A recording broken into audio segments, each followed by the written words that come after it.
Welcome to the Select Board meeting of February 11th, 2025. Please join the board in a pledge of allegiance to the flag.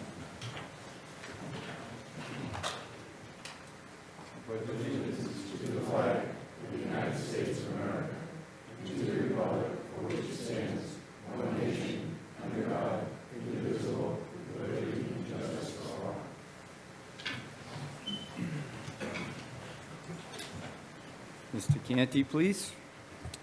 Thank you, Mr. Chairman. Tonight's meeting of the Plymouth Select Board is taking place in a hybrid format. Members of the board are joining us here in person at the Great Hall at Town Hall. Members of the public or presenters may be joining us virtually over the Zoom webinar platform, as well as here in person at the Great Hall at Town Hall. If you do wish to join this meeting virtually over the Zoom webinar platform, the login information for which to do so is included on the agenda that is posted on the town website. Members of the public may also observe this meeting by watching it on Comcast Channel 9 or Verizon Channel 47. Members of the public are also reminded that any person may make a video or audio recording of an open session of a meeting of the Select Board, pursuant to state law, after notifying the chair, subject to reasonable requirements of the chair, so as to not interfere with the conduct of the meeting. At the beginning of the meeting, the chair shall inform other attendees of any recordings. At present, we are aware of a recording being made by the local scene. That is the only recording we are aware of. Thank you, Mr. Chairman. Thank you, Mr. Canty. First order of business is licenses. Any questions on licenses? If my colleagues do not have any questions on the licenses or the Eversource utility petitions, I would make a motion to approve all of the licenses and Eversource utility petitions as a group. Second that. Motion by Mr. Canty, second by Mr. Bletzer. Discussion? Mr. Golden? Yes. Mr. Bletzer? Yes. Mr. Canty? Yes. Mr. Mahoney? Yes. And myself, yes. Unanimous.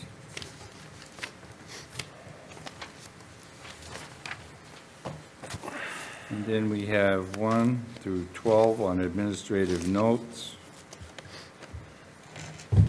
And I think we'll take number 1 separately. Correct, Mr. Mahoney? Yes, Mr. Chairman, and I would love to see number 1 separate and the last one, number 12 also. Okay. Anyone else? If there are no other questions or comments, Mr. Chairman, I would make a motion to approve admin notes 2 through 11 as a group. Second. Motion by Mr. Canty, second by Mr. Golden through administrative, I'm not done with that. Administrative notes 2 through 11. Mr. Mahoney? Yes. Mr. Canty? Yes. Mr. Blitzer? Yes. Mr. Golden? Yes. And myself, yes. Unanimous.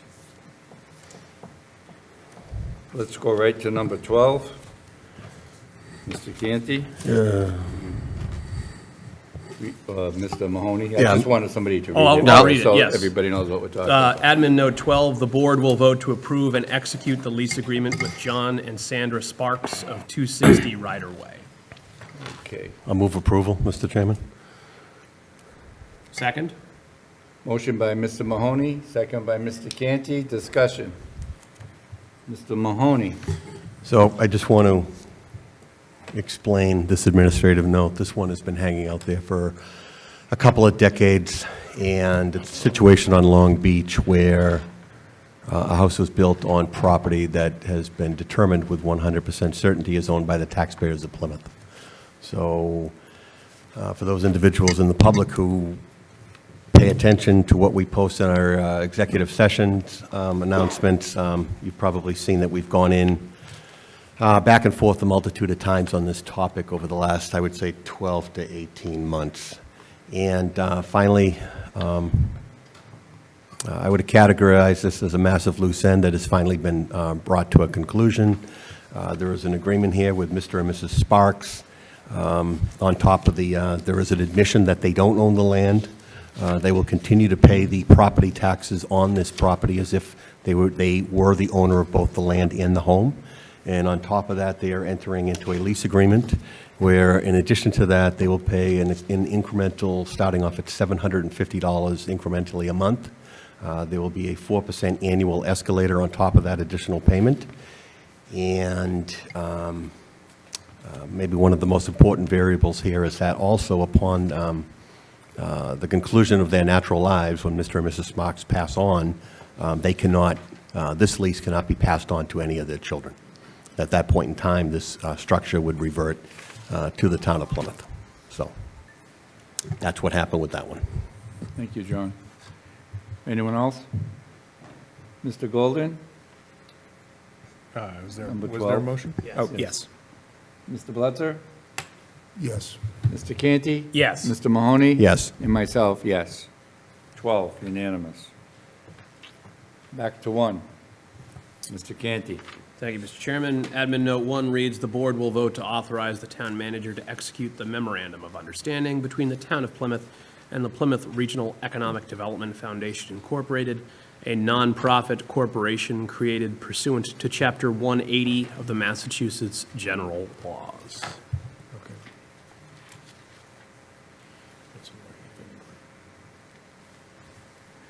Discussion on the, well, okay, yeah, you have a motion. What's the motion? I would make a motion to approve Admin Note 1.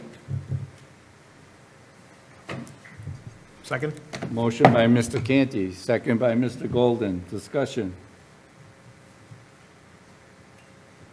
So is there somebody here tonight representing the foundation? I was told initially that Mr. Halsey might be here. He's right there. Billy's here. Oh, Mr. Oh, there. Alessi, Mr. Meal, Jack Meal's here. Right. So I don't know if you want to bring him up to the podium to get, It's Billy. just a standard 5-year renewal lease like Right. the town does. It's just bookkeeping 101, housekeeping, I should say, not bookkeeping. Yes. So do you want to bring Mr. Halsey? Yeah, sure, if he's got a moment. Mr. Halsey, do you have a moment? Good evening, Board. Thank you for having me here. I'm Bill Halsey, the president of Plymouth Regional Economic Foundation. We've been in existence for a long time. We've done Jack Meal, Nefik, Tom Wallace, some of the original people that started this. We've done a lot of different things over the year, grant writing and helped a lot of businesses. It's kind of a unique board.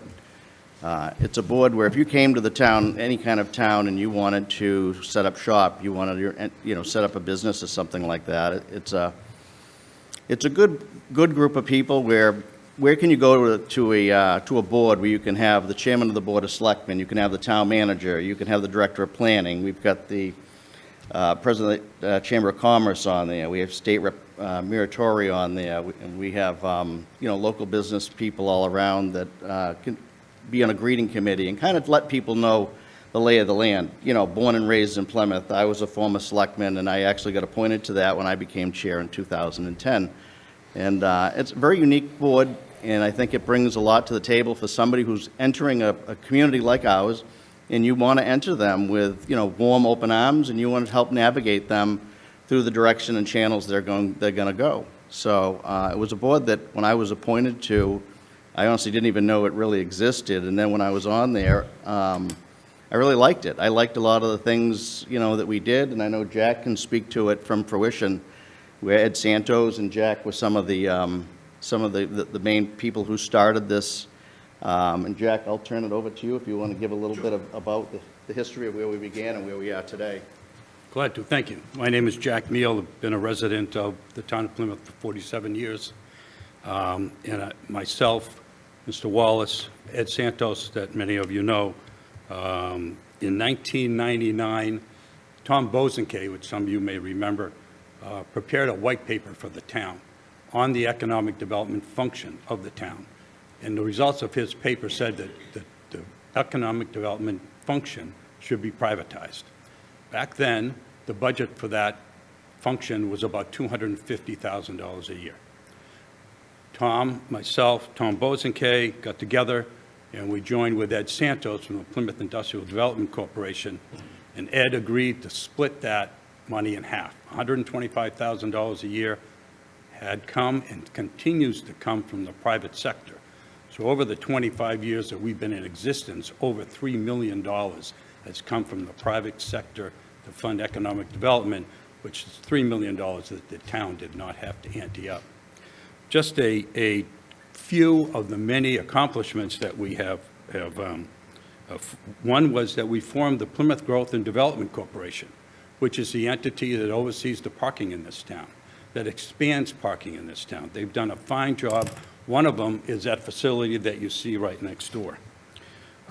We also commenced with the review of Commerce Way and the study for Commerce Way and raising the money for Commerce Way, and that came to fruition, as you all know, and it also expanded the sewerage line to further into West Plymouth.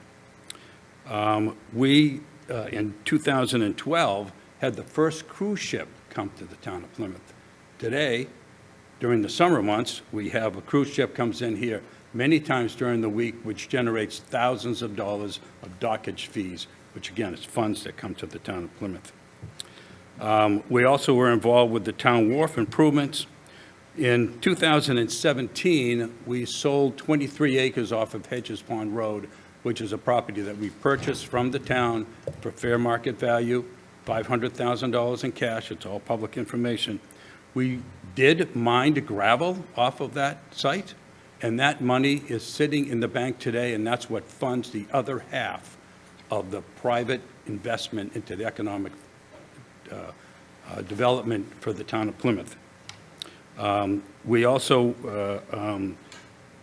have the Children's Business Fair, which we are planning on our third business fair this year. We did the conference hall study. We are developing a co-working space that will open up in 2025. We worked with the town planner's office to receive a grant for the whole tech master plan. And recently, I know Bill wanted to mention, we sold our second lot on 71 Hedges Pond Road, and I believe that the other day, the town received $2 million from the sale of that property. And with that,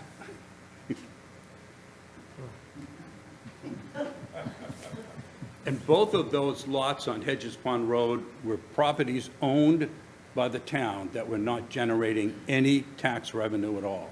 The first lot that we sold today generates about $70,000 in tax revenue, excise taxes, as well as job opportunities. This project, when it is fully built out, is expected to generate hundreds of thousands of tax revenue, excise taxes, and create a number of job opportunities for citizens of the town in the region. So I've got a laundry list. I could tie up your meeting for quite a while, but that's just a few of the highlights of the things that we've done. It's a fully volunteer board. One person is an employee, one person gets paid. And the other thing I would like to just mention, we asked 26 years ago when we first started talking about this, we asked that 3 members of the government of Plymouth sit on our board: the chairman of the Board of Selectmen, the director of planning, and the town manager. And the reason for that is so that there would be somebody there at every one of our meetings when we decide what our projects are going to be and what money we spend. There will be somebody there representing the citizens of Plymouth. No one makes a nickel. No one has ever received a penny except for our one paid employee. Any questions? I'm happy to do my best to answer. I just want to say thank you very much, and to explain to everybody what the $2 million is intended for. The $2 million will now go for the design of 2 rotaries for Cedarville that we've heard so much about, and which I've been saying for a year and a half probably. So it's nice to see that come together and that start down in that area that's desperately needed. The other issue out there is I believe it's 130 acres, John, that is to be put in conservation, which has been done. And now with the leftover money from this, it's not going to pay for the whole rotary, don't get me wrong, but for the design of both of them, it will, and get the ball rolling. And we'll put the recording on the word you want to use for on the An affidavit. 130 acres, and it's a done deal. So, Derek, did you want to just touch on that? And Yeah, I mean, I just And then summarized Charlie. what you said. So to your point, we've heard over the years that there are traffic problems in Cedarville, and Our DPW director has already secured an engineering firm that we're projecting is going to be about $1.2 million to design those two rotaries. He's already working very closely with Mass DOT to get those two rotaries on the state tip project. Once that is secured, we're expecting that construction would begin within 5 or 6 years, but that the construction of itself would be fully paid for by the state and not by local taxes. So the only funds that will be used locally will be these funds over here to pay for the design. And we're only doing that just so we could advance the construction to do that. And then to your point, there's 130 acres that when town meeting approved the transfer of this property at 71 Hedges Pond Road, and then that was transferred to the foundation, there was an agreement made that 130 acres would be left in conservation. And so we'll use a portion of these funds to file that affidavit to preserve that 130 acres in perpetuity. Thank you.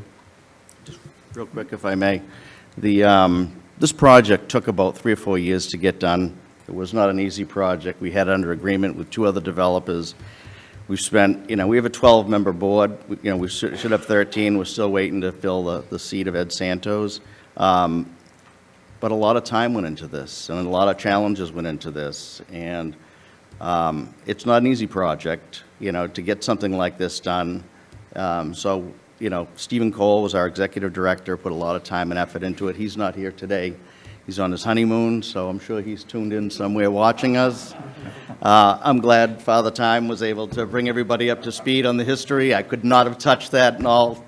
He knows where it began and where we are today. So I think what we're going to do is continue down this path. We have a lot of money in our coffers. We're talking about a lot of great things going forward, and that's why we want to continue with the extension and just keep this great thing rolling. Thank you for your time. Thank you very much. Comments from the board or questions? Mr. Blitzer? Yes, Jack and Billy, thank you for coming before us with this presentation. Finally, we get to hear some facts, okay, and of what the foundation has been doing and does. And I knew it anyway, but sometimes all you hear is criticism, and people take that for fact, and it's simply not. I know you brought up the PGDC, Jack. I was on that for 15 years, and there's a lot that I could talk about that the PGDC did for Plymouth as far as investing, created over probably 500-600 parking spaces, and I won't get into how we did it, but so it's great to hear that. Economic development is something I think that we need desperately, and it takes a lot of time to get it done. The number one complaint I hear is taxes. People talk about taxes. It's not just that town; it's every town. But if we don't get increase our commercial tax revenue, we're not going to be able to stabilize taxes. So, I think we've done a great job. We have 37% of open space. Our historic buildings, Pilgrim Hall is almost done. The Spire, the Arts Center, buildings that are important to this town, we've done that. Now we need to focus on economic development. And building a $40 million town hall is not economic development as far as I'm concerned. So thank you for what you're doing. I know there's more to come, and I know you can't talk about it. And I just hope the people out there, and I hope if somebody's reporting on this, that you write a nice story about what this foundation has done for Plymouth. So I thank you. Mr. Golden? Thank you, Mr. Chairman. Mr. Halsey, Mr. Meal, I want to thank you on behalf of the folks in Cedarville. They've been waiting for this money to come through so that we can start the rotary projects as soon as humanly possible. And I know they'll be appreciative. So if you could just pass on the thanks to the rest of your board and to Stephen, that would be appreciated. Thank you. Mr. Canty? Thank you, John. So I just want to highlight, we hear often a lot about the Economic Development Foundation, often a lot of misinformation about it.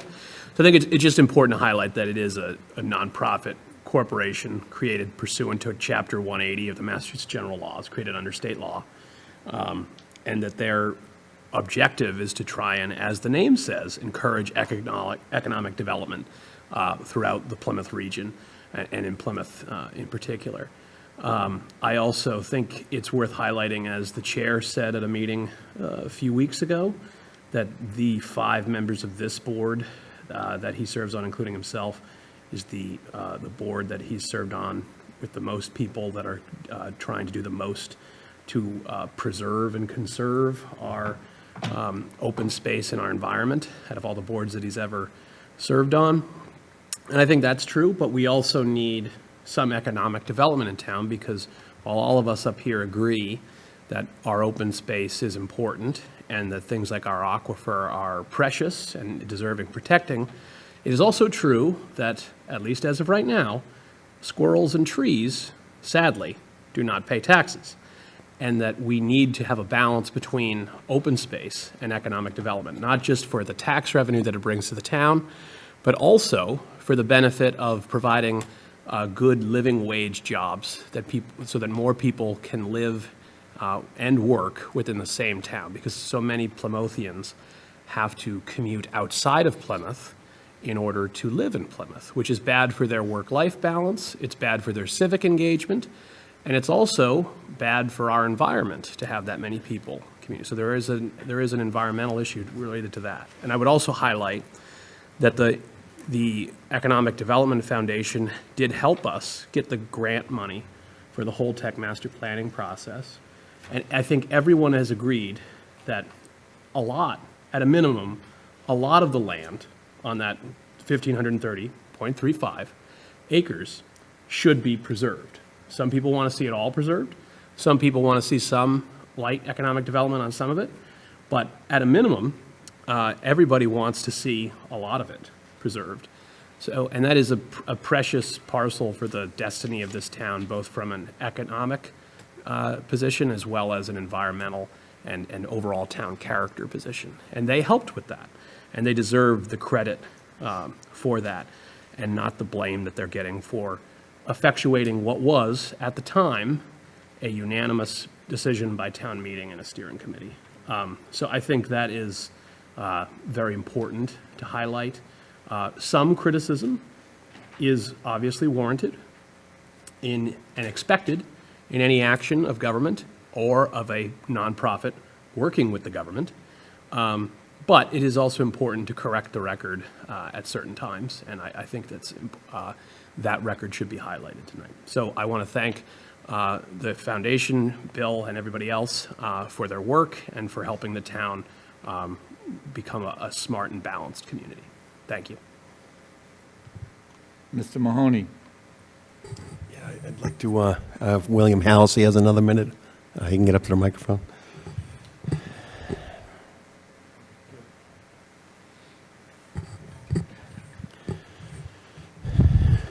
Billy, good to see you this evening. Yeah.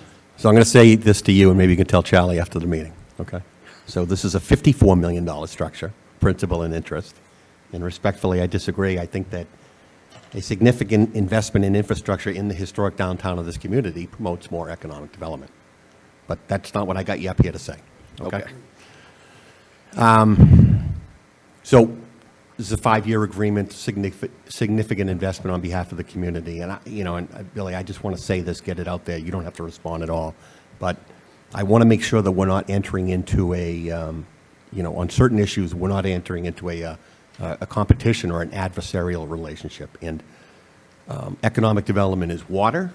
Water is economic development. Water is public health. Water is public safety. And I continue to be told by the powers that be that we're not to a point of sustainability yet. So I just want to make sure that the foundation, with respect to, and again, for those individuals who focus on our agendas and look at what we're doing in executive, like, you have our back, you're supportive of us doing what we're trying to do with the state with respect to the 1,000 acres.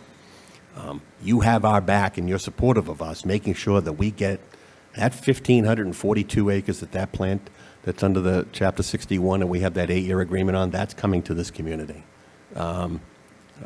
We've been working with department heads over the last several years. a couple of Stephen Cole's predecessors working on we have a vision for a multi-billion-dollar build-out of that site. Obviously, the greatest impediment right now is the U.S. Constitution, and what I mean by that is that we don't own that land. Holtec owns the land. So, having said that, if we don't get to move forward with some sort of a vision that we have, it means that they're going to hold on to that site, and they're probably going to move forward with the vision that they have for that, whether that could be small modular reactors, it could be battery storage, it could be a combination of the two, obviously with respect to the infrastructure in the switchyard, that goes into the New England grid, which we took a phenomenal site visit to a couple weeks ago to the New England ISO. On this Hedges Pond thing, just reinforcing for the public, most importantly, so you just handed us $2 million. Okay, so we went to town meeting, the agreement was $2 million, and 134 acres set aside as conservation. So we're going to secure what, Mr. Brindisi, 100,000?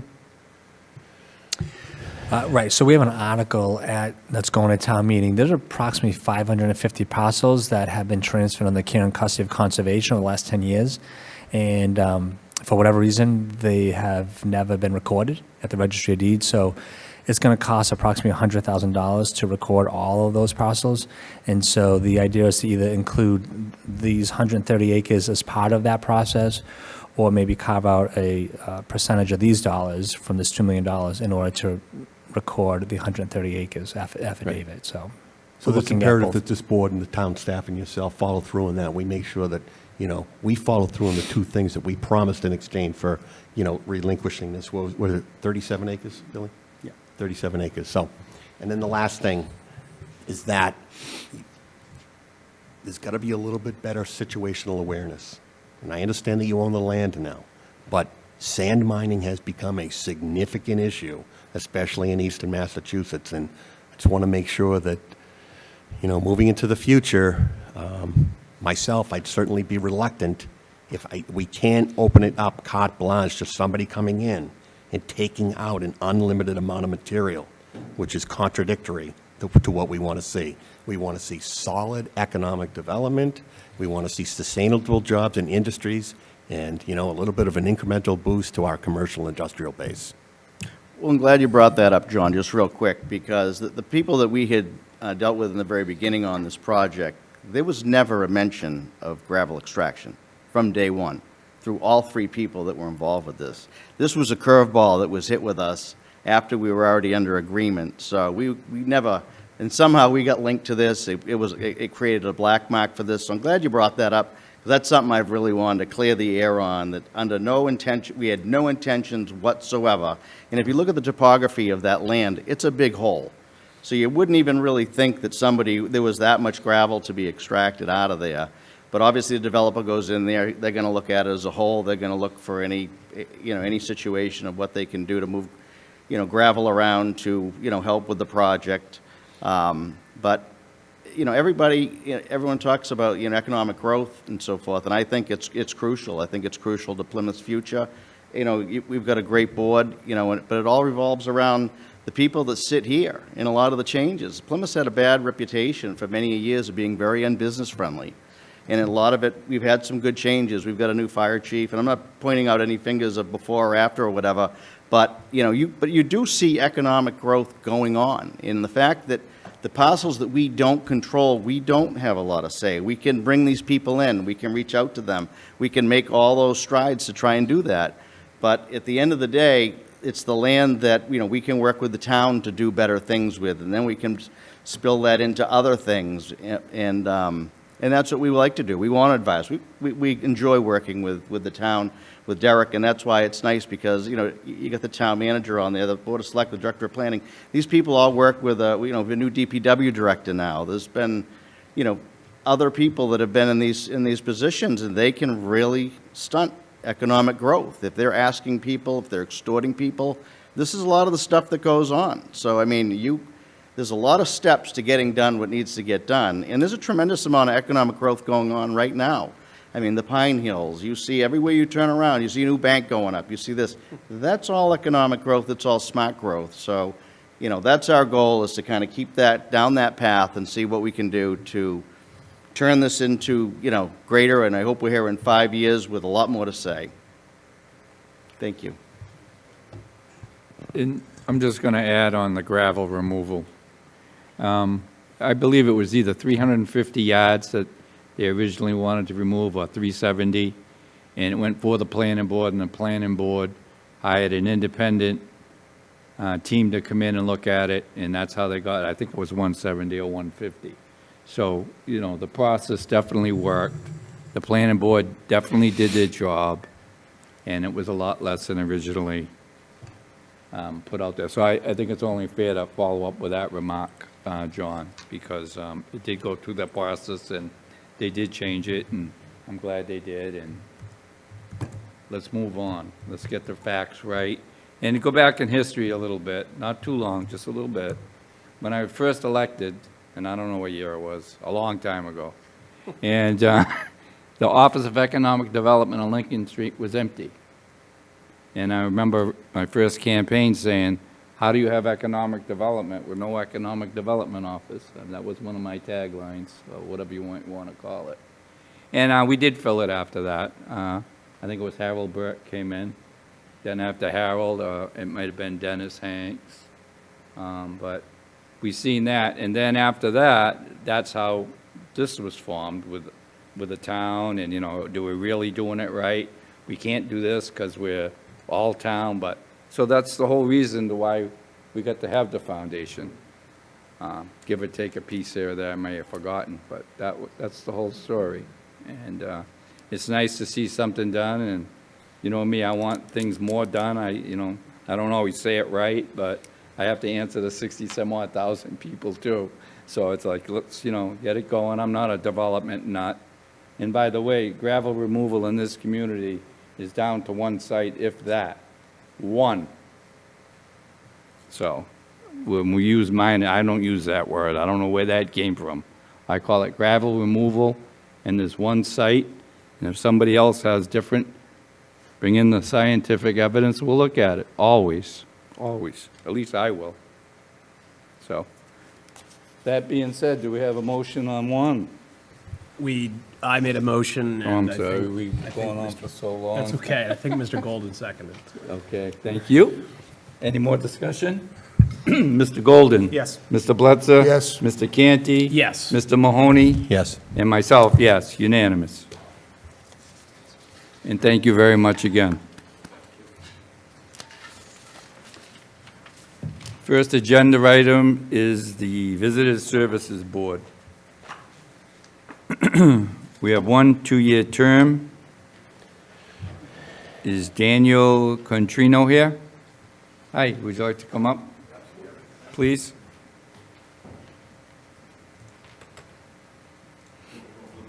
Please. Make sure the green light's on and just identify yourself for the record. It's on. Hello, everybody. I'm Dan Contrino. I was really excited to see an opening on the Visitor Service Board. I've lived in Plymouth most of my life. I've owned a small business right down on Court Street for about 18 years. My family and myself have enjoyed the services and the events that the Visitor Service Board has provided, and this was just a great time for me to hopefully be able to volunteer and offer my perspective as a parent, a resident, and a business owner.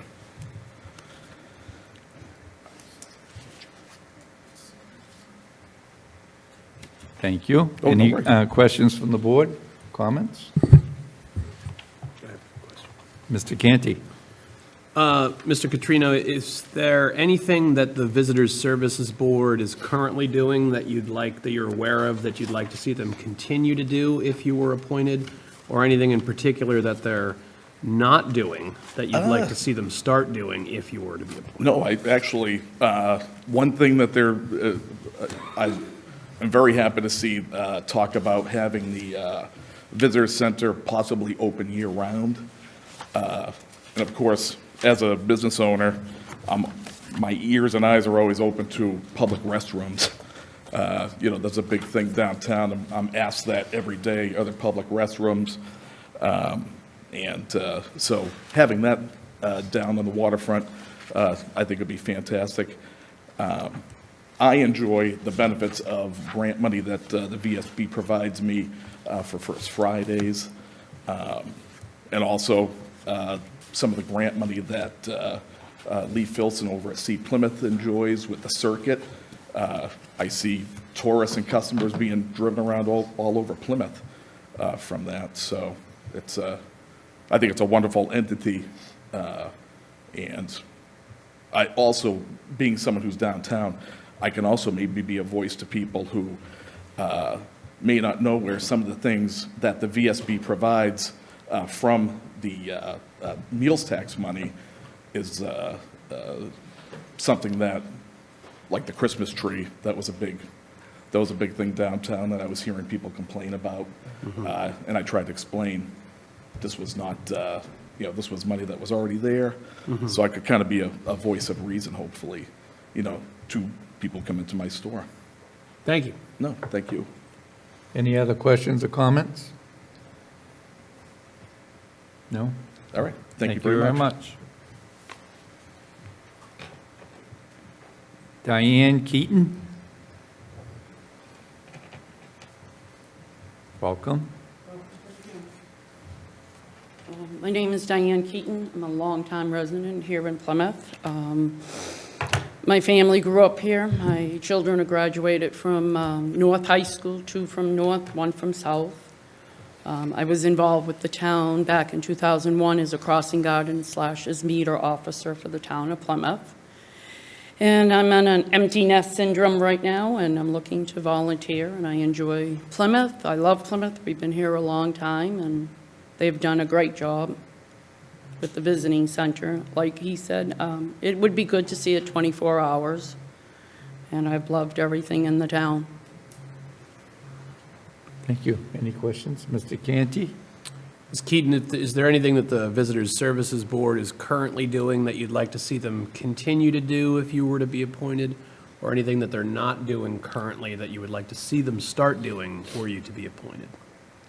Maybe something for a little bit for young teenagers and children to get involved. My kids are grown, but I do know they do the Halloween, and they do a little Halloween around town, the trick-or-treating, and the Christmas lighting is still on every Friday after Thanksgiving. But maybe a little bit more for the teenagers and the younger children. Thank you. Thank you. Thank you. Michael Lombard?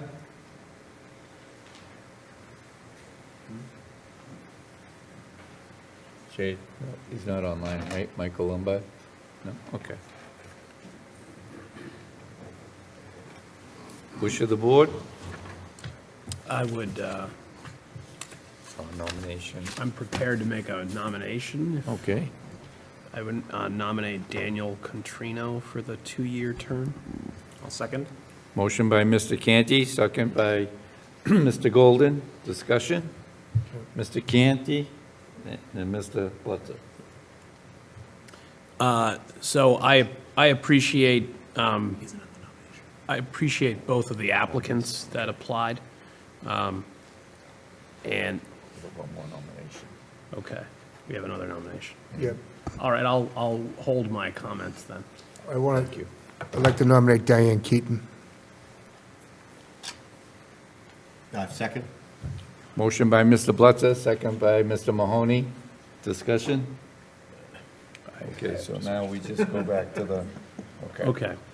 I appreciate both the applicants that applied that attended. Obviously, the other applicant didn't attend, presumably due to a scheduling conflict, and we have a preference for appointing people that we are able to interview, generally speaking. I think both applicants have merits in their application. I do, however, believe that having a downtown business owner that, in the type of store that Mr. Contrino owns that deals with a lot of, like souvenirs and things people that attract tourists as well as residents, but would have a unique perspective to what people in downtown, where a lot of our tourist business does come into town, a unique perspective of what they're talking about, what they need, what they'd like to see in Plymouth. as well as a perspective of what we are doing in Plymouth that is working for businesses like his and what is not working for businesses like his. I think that would be an asset to an area of town that we need more input from, and that is very dependent on the type of work that the Visitors Services Board seeks to achieve, trying to bring more people into Plymouth from outside of Plymouth. So for me, that is the differentiating factor, and I would certainly encourage, if she is not successful, Ms. Keaton to apply for a future opening if and when one does become available. Okay, just want to let the board know that Mr. Lombard is online. Oh, So, do you Okay. want to hear from Mr. Lombard and then And then I'll do come the back. nomination? Sure, All yeah. right, okay. all right. Running a little late. Mr. Lombard, can you hear us? Yeah.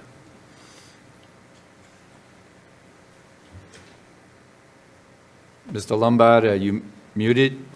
Yeah, there we go. He's I believe it's muted. I can't seem to.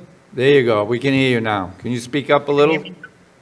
Well, I appreciate the opportunity to speak before you. My name is Mike Lombard. I'm a Plymouth resident. I've lived here since 2004. After retiring, I've been in a lot of tourism type business here for my second career, post-retirement career. I was on the Mayflower for 6 or 7 years, Mayflower 2, meeting all of the tourists. I also was over at Edaville for 5 or 6 years, once again, talking to the tourism. I worked for the Ride Circuit program for a couple of years, and now I'm a small business owner of a tour company that operates down in Plymouth called Vicky's Plymouth Tour. You may have seen it. We have an electric vehicle that goes around for an hour tour with tourists. We point out all of the high-end points on Plymouth, all that Plymouth has to offer. We narrate the story of the pilgrims as we go along. Last year, we had over 1,500 customers. This year, we're looking for quite a bit more. We brought in a second car, and right now, we're actually negotiating with the Hotel 1620 of having a tourism drive into history package offered by the hotel. But anyway, the other two candidates I listened to sound like excellent candidates as well. And I believe that anybody that gets on the Tourism Bureau of the three of us would be an excellent candidate. Do you have any questions for me? Okay, any questions from Mr. Canty? Mr. Lombard, if you were to be appointed to the Visitors Services Board, is there anything that the Visitors Services Board is currently doing that you want to see them continue to do, or anything that they're not currently doing that you would like to see them do if you were to be appointed? Well, currently, I believe they're doing a wonderful job. I've been to 2 or 3 of their meetings, and I do like the way they share and look at all of the grants they're giving with great detail. If I was to say one thing that I'd like to see maybe a little bit more of, is to recognize, maybe mention that the contribution is based on the hotel tax that comes in, and that's where the funds come from originally. But that's just, something I've been thinking about, but that's all. But otherwise, I think the board does a wonderful job. Thank you, Mr. Lombard. Any other questions, Mr. Plesser? No? Okay, so, thank you, Mr. Lombard. So, we have one nomination, correct? Two. Charlie made his two? Okay, that's right. Mr. Golden? I'd like to nominate Mr. Lombard. Okay, so we have 3 nominations. Second. Okay. We just do this written. All right, nomination by Mr. Golden, second by Mr. Mahoney. All right, now in this case, would you take each one nomination and see? I would call on individual members of the board and see which of the 3 candidates they want. Okay. Could I make some comments first? Yes, absolutely. I just have a couple comments. This is a tough, we got 3 good candidates. Dan, we have a business owner which has a stake in the downtown, and I appreciate that. And I know Diane, she was an enforcer, she walked the hole, she knows the downtown waterfront. I've seen her dealing with tourists, and she does a great job, and she knows what's going on down there, so she's got a good insight to it. And then, Mike, if you're the guy I think you are, I can't see you, but I think you've driven me around, and you're a gentleman, and you're definitely an ambassador for the town. So, like I said, I could vote for any one of you tonight. You're three good candidates. So, anyway, thank you. Okay, so I'm just going to go right with the first name, Danielle Contrino. Mr. Golden, Are you asking us who we're voting for, or are you asking if I'm voting for Mr. yes, if you vote for Mr. Catrino. Mr. Blitzer.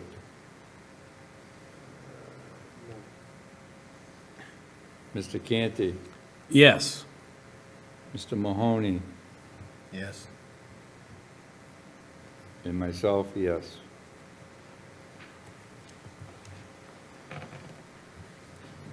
So we are appointing Mr. Catrino. And thank yous for applying. The other two applicants, Diane Keaton and Mr. Lombard, thank you very much. Thank you. Select Board Policy Review, Connor Anderson. Welcome, Connor. If you don't mind, Mr. Chairman, I'll introduce Mr. Connor Anderson. So he has been with the town since 2017. He started as a public records officer and archivist. As the board has had for the last 3 years, a goal to review all policies and either update them, rescind them, or draft new policies. And so Mr. Connor Anderson and Ms. Jade Anderton have really dived into this project and have done a review going back to the 1970s, I think, right, Connor? Yep. And so we're going to start this process. Connor's here to present some of the policies this evening, and you'll probably see him more often coming to try to get through all the various policies. As you'll hear today, there's policies that haven't been looked at for decades, and so we want to modify those policies and make sure they're more 21st century. So I'll turn it over to Connor at this point. So, like the town manager said, Connor Anderson, I'm a municipal archivist, and I act as the records access officer for the town. In alignment with the board's FY25 goals, the executive assistant Jade Anderton, and myself have been going through all the town policies. We've identified 105 that were previously under the select board's purview. Some of these are online, most of them are not. They were buried in filing cabinets. So out of the 105, we're recommending that 14 of them be rescinded tonight. These are policies that are either just no longer applicable, or they have direct conflicts with other policies that were approved more recently. I can go through them. They're in your packets. I can go through them all at once, and then if you have questions at the end, or I can go through them one at a time, and you guys can ask questions as we go along, or whatever's easier for you. Hey, I think if you just touch base on them, just read them off, and then if somebody has a question, we can go right back to it, if that's all right. Yep. So we have the policy format policy from 1997. We have the committee appointment calls policy from 1990. The departmental response to memorandums policy from 1979. The employee parking policy from 1979. Hours of operation for town offices from 1982. The media/information policy from 1995.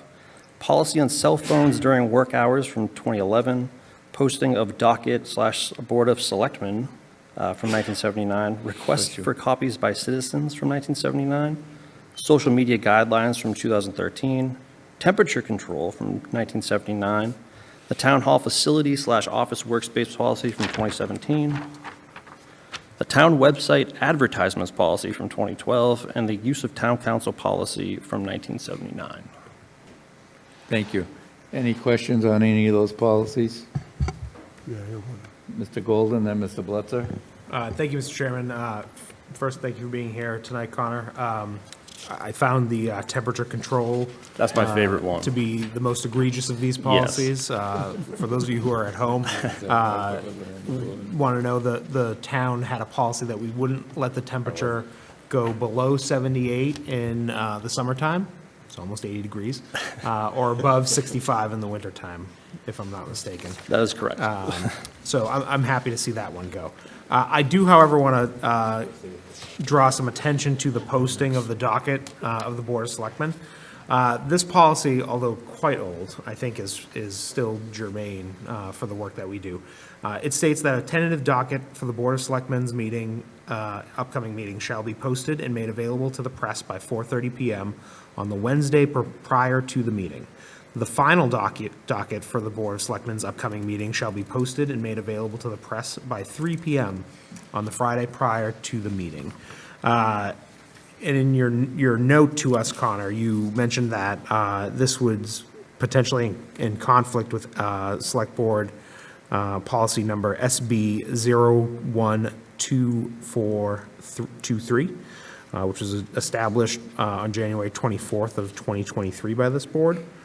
I won't read the whole policy, but I think the part that is relevant to, I think the conflict is section 2.2.2, which states that all submissions must give the public 48 hours of notice before the meetings occur, not including Saturdays, Sundays, or state legal holidays. To meet this requirement, agendas must be received by the town clerk's office no later than 3 PM or Fridays by 11 AM on the last day, which allows for 48 hours notice of 48 hours of proper notice. Is that correct? That is correct.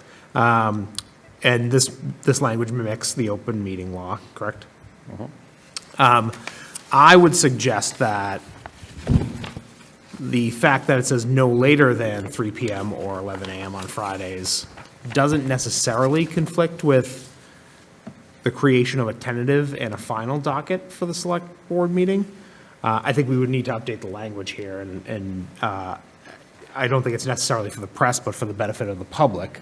But I would like to see this policy stay in existence and start being acted upon. I know that, we often get our packets on Fridays, and I'd prefer to have additional time with the information to be able to digest it in the week prior to each of these meetings. So my suggestion would be, I'm perfectly happy to see every other policy on this list go by the wayside, but this one I'd like for us to keep in place and try to maybe update it to bring it in line with the other policy. And that's part of the process as well. We're going to go through, and the ones that we aren't rescinding, we're going to go through and review and see if we can update them, and so I will take note of that. I'd be happy to hear what other board members have to say on the matter. Hi, Connor. Hi. With the Eversource prices, maybe we ought to revisit that temperature control and maybe enforce it a little bit.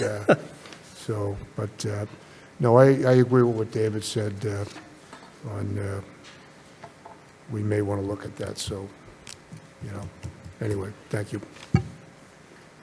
Mr. Canty? Thank you, Mr. Chairman. So I agree with Mr. Golden,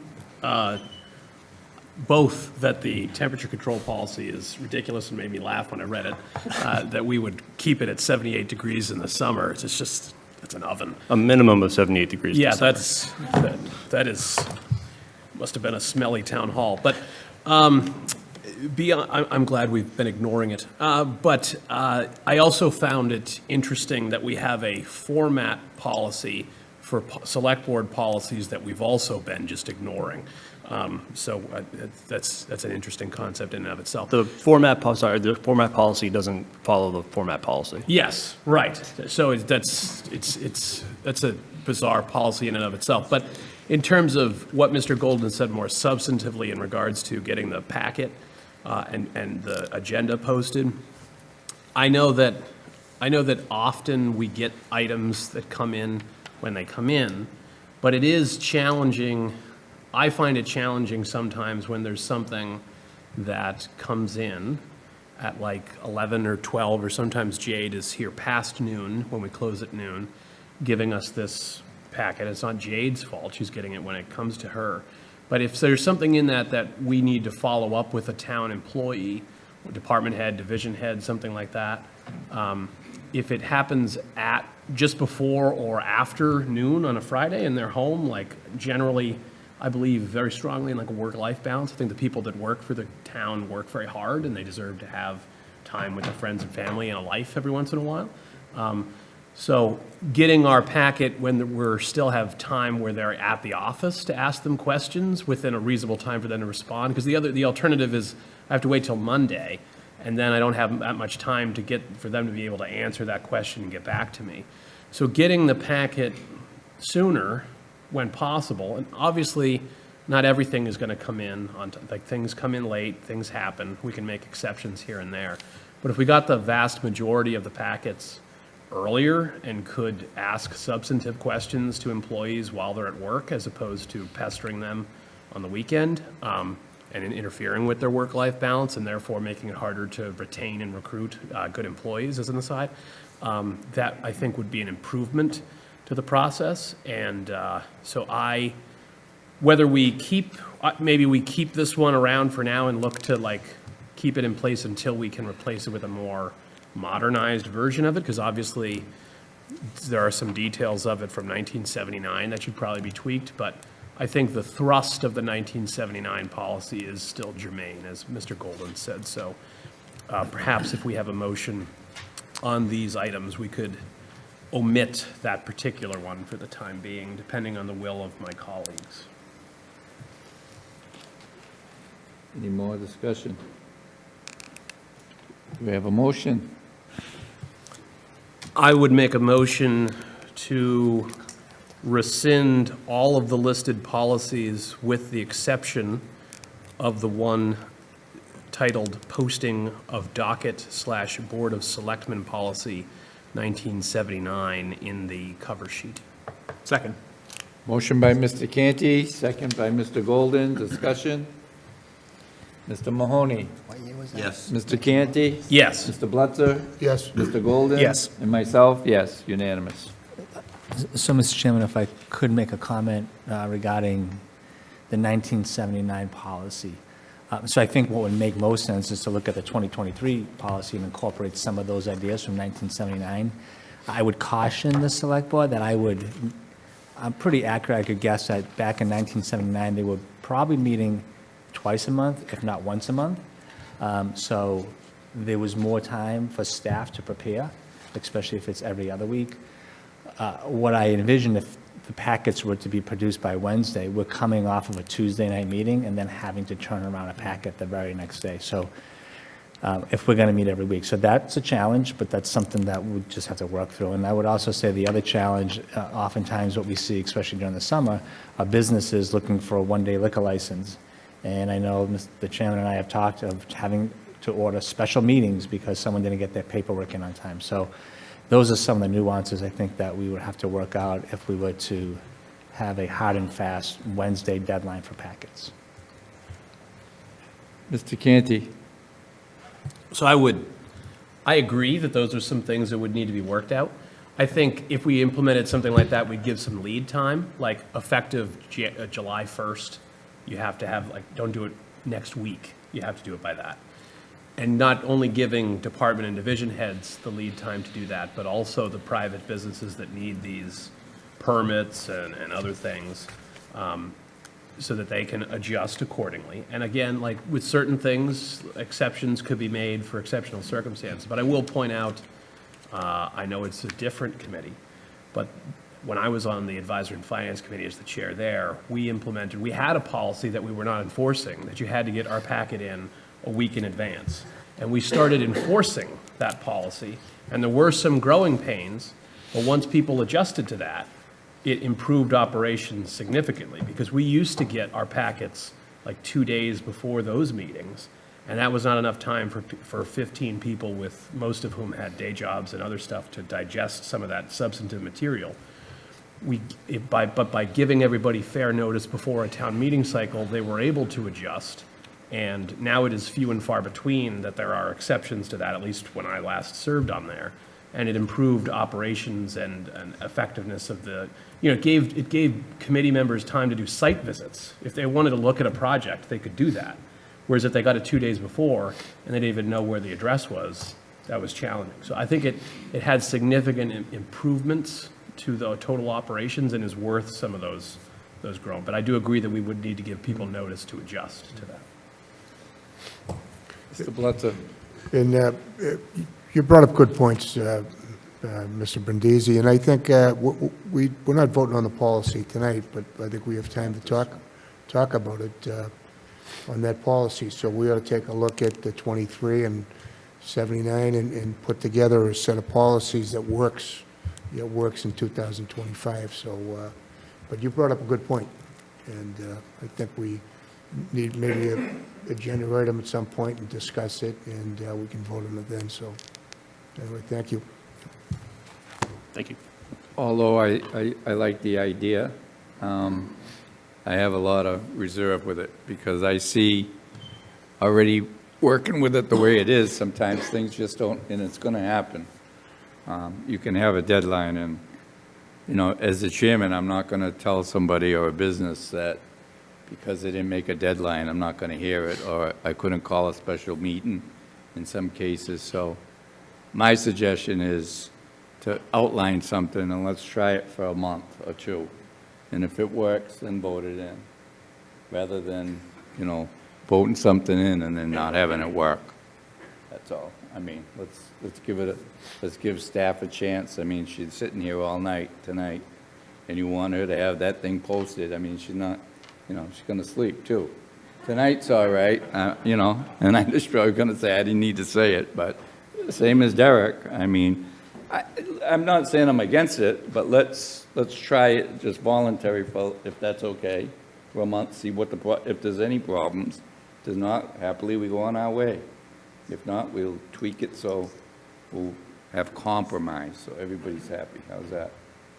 Just because of experience. I never sat on the FinCom, but I do know, though, this one here didn't get this in to be advertised or something for 2 weeks, and this and that, and then I'm saying, okay, how many times have we done it? Well, I said, you guys mind if we have a quick meeting on Zoom? Right. And, you know, we go out of our way to make people happy, so I'm not saying I'm against doing it, but I think we need to let's just run with it for at least a month and a half. If it works, put it in. I would add too, Mr. Chairman, if I could, Please. something like a license or an admin note, by their very nature, are generally something that we're able to approve with little, we have exceptions to those where we have more substantive. If something like that came late, I think that's different than like if it's a substantive agenda item or like a lease or a contract that we're signing. Like those are the ones that more time would be beneficial. Whereas if somebody wants like a, you know, a one-day malt and liquor license or something, or an amplified music permit, I know personally I'm generally not looking to call up staff and talk about that in ad nauseum. But I think, you know, for certain things, it would be certainly beneficial for Well, substantive. let's try it, and, Yeah. you know, and then See what happens. that's it, I'm in. Okay. I just want to make sure if we do it, then we tweak it again. Let's just listen to the recommendations, well, get what you need in there, and let's try it, and if it works, Right. then we'll go forward, because I know you don't want failure either. No, That's success. not an option. It shouldn't be, but yes, right. That's an old one from when I first got elected. Yeah. All right. So, is that okay, Mr. Brandisi? I hope we didn't confuse anyone. Nope, I'm tracking. Article 29, Citizens Petition, Home Rule Petition, Digital Legal Notices. Mr. Cirque.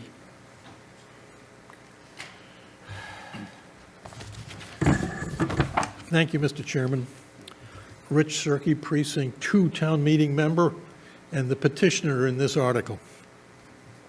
This article proposes a home rule petition that, if passed by town meeting and subsequently approved on Beacon Hill and signed by the governor, will give the town the option to publish legal notices generated by the town online. State law currently requires that all legal notices must be published in a print newspaper. But we all know that since that state law was written, delivery systems to inform the public have dramatically changed. As a result, the now antiquated requirement that legal notices must be published in print has had the following sad consequences. First of all, it results in less notice rather than more notice because far fewer people read the Old Colony than read the Plymouth Independent. And I want to explicitly state that I'm not here on behalf of the Plymouth Independent. I'm here as a town meeting member. I'm not on the board of the Plymouth Independent. Access to the Old Colony is limited to those who pay for a subscription. The Old Colony has just 2,000 subscribers left, while the Independent has 24,000 subscribers. Print publication is substantially more expensive than online publication will be. The town can expect savings based on the general market rate for digital-only notices being less than print notices costs. The requirement that legal notices be published in print results in a windfall for print newspapers as opposed to online newspapers. And at this point, I want to give credit to Mr. Canty for working with me in terms of massaging the language in the proposed motion that will come to town meeting. I think it's now ready for prime time, and I'll be asking the Finance Committee to make it their motion. But if the petition is passed by town meeting, it'll then go to Beacon Hill for its approval. And I want to tell you in that context that two other towns, Bedford and Arlington, have submitted similar home rule petitions which have been approved on Beacon Hill. Our home rule petition was patterned after those home rule petitions. There are currently two other towns, Franklin and Lincoln, whose home rule petitions are awaiting approval by Beacon Hill. All members of our state delegation, Senator Fernandez, Representative Badger, and Representative Lanatra, are in support of this home rule petition. And finally, I should tell you that a bill has been filed on Beacon Hill to amend the state law to allow all legal notices, not just those generated by the town, to be published online. But passage of that law will take longer than passage of our home rule petition.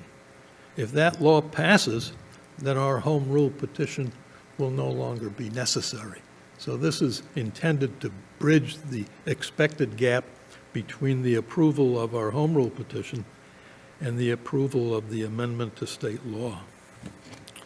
I've been to a number of caucuses, and the members of our group will be covering all of the caucuses. And I've been to Precinct 12, 3, and last night was before the Committee of Precinct Chairs. And none of the people before whom we presented had any negative comments to make. So I submit to you that this is an idea whose time has come long ago. And I think there's no negative consequence in doing it, and I urge you to do it. Keep in mind, this would only govern notices that were generated by Town Hall. Foreclosure notices, for example, from the land court, are not covered by this petition because we can't impose our will on what the land court does in Boston. But if the state law is amended, then online notices are an option for everyone. And that's my presentation.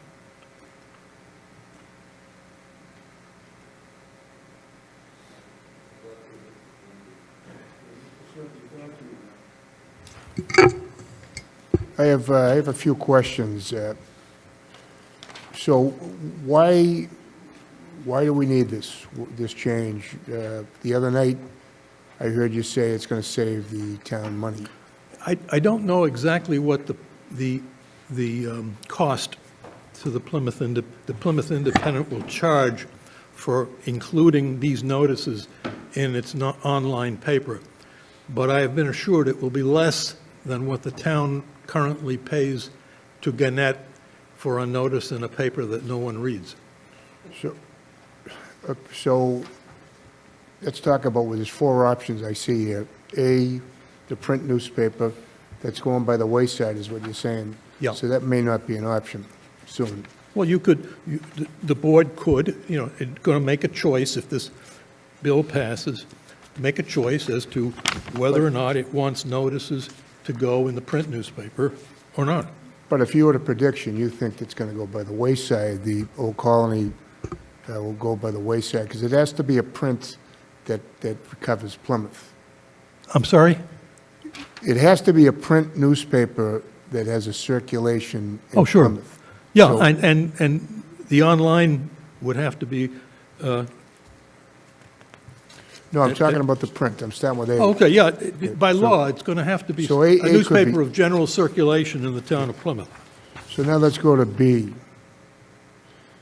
An online news site reporting news and opinion which satisfies all criteria for print or digital publication. The motion that will be made after my interaction with Mr. Canty, which was very positive, the motion that will be made will be a print-free online publication or the website of a print-free online news site reporting local news and opinion. Which, Now is the Plymouth Independent, because okay, there's no other so one we yet. have one, there's one option there, Plymouth At the Independent. present time. Okay. Town-wide website, does that mean that we can do this, we can use that town website to do this? Well, a person wanting to know could look at the town website, and I presume, read on the town website, the notice that we're seeking to have published in the Plymouth Independent and is now published only in the Old Colony Memorial. What I'm saying is, option C, is that something that we can do, option C? Yeah, I'm asking your opinion, you're Sure. the one that crafted this. sure. This okay? just adds another tool in the toolbox. It doesn't take any away. So option C is available? Yeah, Okay, and then option D, I'm not sure. a statewide website. You And can- our townwide is a repository, so that would be, Yeah. you're comfortable that that would be. I can't imagine that this board would not take advantage of an online newspaper to give notice to people, but would instead choose to prefer a statewide website No, or a I- townwide website. Personally, Yeah, the townwide website makes the most sense to me. well, Right. Go ahead, I'm sorry. that's up to you. Yep. That's up to you. So Mr. my- Bletzer, let me just say this in all candor. I hope this decision is not based upon antipathy toward the Plymouth Independent. Why would you say this? I'm just saying I hope. Mr. Cirque, why would you possibly say that to me? If I mentioned one word about that, why are you saying that? Because To me. I just want to make sure that everybody's voting on the basis of the right motivation. I'm going to stop right there. I'm going to stop right there, so, anyway, thank you. Canty, then Mr. Golden, then Mr. Mahoney. Thank you, Mr. Cirque. I appreciate you mentioning our conversations about this. So I do support what you're looking to do here. I do agree with you that the current state law, as it currently exists, has a preference for what would currently be called legacy media, print newspapers, which largely have evaporated on the local scene.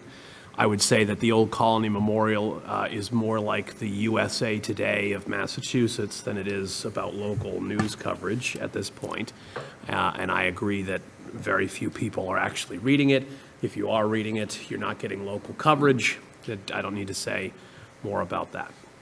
This is, though, as I told you, it being a citizen's petition, the Select Board can't modify the language within it. It gets on the warrant whether we vote in favor of it or not, procedurally, unlike other articles with the exception of CPC articles. But there is, as I pointed out to you, but will for the benefit of the public, point out that in in the proposed legislation as it exists in the warrant without an amendment, in Part B, the part that I think, as I expressed to you, creates the problem is, as currently written, is the section which reads, which satisfies all criteria for print or digital publication as set forth in Massachusetts General Law, Chapter 4, Section 13B. The reason I believe that is a problem is because the criteria in 13B say that such a publication needs to have, 1, a newspaper's print publication, 2, on the newspaper's website, and on a statewide website that may be maintained as a repository for such notices, provided that if they don't have such a website, a statewide website shall satisfy that requirement. Because it has parts 1 and 2, a newspaper's print publication and a website, and something like The Independent does not have a print publication, and incorporating that, all the criteria as listed, is problematic. So procedurally, just so we're clear, FinCom makes the main motions at town meeting generally. Yep. So if they made a motion to approve the article as presented, you would then want to request either, you could request at their hearing when you go before them, which I think you're doing tomorrow, or you could do it at town meeting floor. You'd request a motion to amend the main motion to excise the part of B which reads, which satisfies all criteria for print or digital publication as set forth in General Law, Chapter 4, Section 13B. If you get rid of that, you could do what you're looking to do here without any issues. Mr. Canty, what I intend to do when I get before the Finance Committee Yep. is give them my proposed motion and ask them to make that motion under Article 29. And that's the language that you and I agreed upon. Yep. And then there'll be no need for me to amend anything. I'm Okay. going to ask them to make that motion their motion. Okay, you could try that. My suggestion might be a cleaner way of doing it, but whichever way you want to achieve getting rid of that language is, 6 in one hand, half a dozen in the other. Doesn't really matter. I do, just as I told you, I can only vote on the language that's before me. I can't modify it, so I'd have to vote against it tonight, but I do support what you're trying to do, and if that were removed from what's at town meeting floor, I would be in support of it. But In other words, if you're saying as long as the main motion contains the language that you and I agreed upon, or as long as I make a motion to amend the article language, you could agree upon it. that would be correct. Okay. Because I do think The Independent is reporting on local news. Yeah. They are, without getting into it, we may not always agree on every individual story, but you never do with a news source. But I'd rather see the town have the opportunity to give funding to that organization than to have to do it to something like the Old Colony Memorial, which is now basically a non-entity in the community. Is there a possibility that you could vote in favor of it, provided that the Finance Committee makes the motion with the language that we agreed upon, or that the Finance Committee accepts an amendment from me on the floor with that language? Well, because, I will just say procedurally, because citizens petitions get on the warrant without the select board's input, after this hearing, no one is going to care how I vote on this, to be honest. So I'm just putting on the record that that's my opinion on it, but like, no one is going to, they're going to reference the FinCom vote, and they'll reference the debate at town meeting, but no one's going to care how I vote on it. I just want to say I am in support of what you're trying to do, and if that is what is on the final motion, I would be in favor of it, and if I'm asked any questions about it, I would certainly say that. But I can only vote on what's before me. I can't make a conditional vote, so I just wanted to clarify what my vote means. I just want to be able to say, to hear on town meeting floor that the select board supports the motion. I understand that. I would tell you I support, if the motion excises that you could say that I support it, even despite my vote tonight. You say that again? If the motion that town meeting ultimately votes on Yeah. excises the language that I've highlighted, then you could say that I am in support of it, regardless of how I vote tonight. Fine. Okay. Thank you. Mr. Golden? Thank you, Mr. Chairman. Thank you for being here, Mr. Starkey. My colleagues concerns notwithstanding, I plan to vote in favor of this. Thank you. I just want to clarify, so section 2, the means of legal notice publication, there's a bunch of language, and then it says that we may satisfy the requirements by one or more of the following means, and it lists Right. the A through D Right. options. Mr. Blitzer asked about a townwide website, option C, a townwide website that may be maintained as a repository for such notices. I just want to be clear that because this says one or more of the following means, Yeah. we could simply do the town website as the posting of legal notices, correct? You could, Okay, thank you. but I think that you would be making a mistake. I'm not going to make any judgment about that because this board actually doesn't direct where we post notices, as far as I'm aware. It's the town staff that makes those decisions. But I think the spirit of this is that we need to get away from print media, and I agree with I that. know it's been said that Plymouth, like many other towns, is a news desert. Indeed. Well, if that's the case, continuing the metaphor, I would say an online newspaper like the Plymouth Independent is the oasis.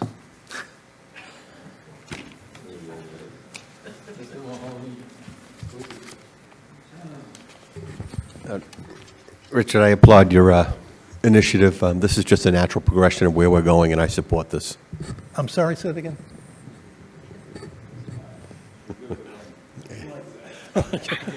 All right, Mr. Thank you. Blitzer, let's go. Pick up the pace, man. You're going to be happy to know, you answered my question, you'll see. Okay. I understand that we're heading towards the online, the print is going by the wayside. I just want to make sure that there's other options. Sure. We just have one option. And so I am in favor because we have the option of the town website, which we created that website. We spent a lot of money to do that. I would like to be able to use it more and expand it more. And if we have more use, we like to, and more income coming in, from that. With that being said, I have a lot of respect for you. You and I go back and forth, but we also sit together. Yeah. We're not enemies. Right. Right? So, as an elected town meeting member, I'm holding you to the same standard that you hold us. Yeah. Transparency. You expect it from us. Sure. I appreciate it. Sure. So, with that being said, I just want to make sure, you started off, you're not representing the independent, Yeah. but you are a founding donor, okay? How does the fact that I financially It made a doesn't matter. donation to the As long as Plymouth you Independent disqualify me? As long as you disclose that, that's all, you're a founding donor. I'm okay? proud of it, and it doesn't You should- constitute that's any fine. conflict of interest. No, but just for transparency, that's all. I said it to you the other night, that's all. I put my money where my mouth is. And I'm going to support you because we have a couple of options here, not just one. Great. So, all right? Great. So, but I had to step back for a minute because of you coming at me about my apathy for the independents. So I'm not going to get into that fight, trust me. Thank you. Okay? Thank you very much. I just have one quick question. Has there been a problem in the town's advertising? In the town, what? Has there been a problem in the past with the town's advertisements? With the advertisements? Yeah. No, Any no. complaints? No, most So of then the why do- advertisements, So then why do we need this? well, most of the advertisements are not generated by, well, most of the advertisements that appear in the newspaper are paid for by the petitioners to the zoning board, the planning board, the select board on liquor licenses. And when they get published in the Old Colony, I think we'll see that the cost is higher than the Plymouth Independent will charge. And you can make the comparison when you decide which medium to use. But, I mean, I think it's, right now, you cannot use the Plymouth Independent because of the state law that says print. And all I'm saying is, it's ironic for me to be offering a technological advancement because I'm very backward technology. And so I'm a poor spokesman for this. Well, I guess, let me just finish. There's no problem, so I scratch my head because you said the state's trying to do the same thing. Yeah. So every other time we hear the state's trying to do something, we usually wait and then see what the state does, and if they do it, then we don't have to do it, That's right. I'm except for this case. I suspect the state law will pass, and so I'm trying to bridge the gap between now and then. And let me ask this, we have a town website, Mr. Brindisi, I don't know if you know the answer, but rather than take the applicant's money and send it to anybody, could the town charge for it? So in other words, if we were paying $25 to advertise in whatever land, Yeah. could we spend the $25 and use it on the town website? In other words, could we charge to do the same thing everyone else is doing? Yeah, the current process is we post with the Old Colony Memorial because it's the only print publication. And so we spend about $25,000 a year printing legal advertisements. As far as your question about the website, this language mentions that the website being a repository, so I don't know if this would be considered a legal posting, if Mr. Cirque is defining it as a repository, but that's the question I would have. Well, does the town have a website that could accept, or does accept already, notices that are generated by the town for board meetings and committee meetings? We have the ability to post anything on the town website. But do you do that? No. No. See, no, But that's not, because that's not the legal process. The legal process right now is a print publication. Right. So we follow that process. But with this language here, though, it says a townwide website that may be maintained as a repository for such notices. yeah, So as a repository, to me, that's just a location where you store information. Right. But would not be considered a legal posting. So what's your position on that? Is it a legal posting or not if it goes on the website? Because you call it a repository. You use the term repository for such notices. I think well, you tell me. Well, I think the language that's involved there sort of considers, the town's website right now is a general purposes website, and Right. I think it's real, like, the town could create a website that is a repository, that you could look through a catalog of all these legal notes, which I think is what they're talking about. I think adding that feature to the existing website might be onerous, but the town could choose to create a website that serves that purpose. Whether that would be in our best interest or not would be a matter of policy, like we were talking about earlier. And then as to what Mr. Cirque is trying to do, and what we currently put it in the Old Colony because that's what's legally allowed and is also for lack of a better substitute, is the most commonly read physical local newspaper, right? So this would give the town the option to choose something, the Independent or some equivalent that may come along that does not exist, to do that instead, should we choose to do so. Because right now, something like the Old Colony benefits from the existence of the law, even though it doesn't cover local coverage, local stories, local issues, and it's a significant cash windfall for, they're the only show in town by law that gets to do that. So I think, and there are a number of moneyed interests that would like to see that stay the case, that are lobbying to keep the state law unchanged so that these ghost newspapers can continue to derive revenue from that. So I think there is a benefit to having a local law that allows us the flexibility to put money in an organization that is actually covering local issues and servicing residents' needs. And nothing in Mr. Cirque's proposal requires us to do so. It just allows us to, with, of course, the caveat that I want that particular language to be corrected. But I think it's a net positive, it's an option, and those are my thoughts and opinions on it. Thank you. All set?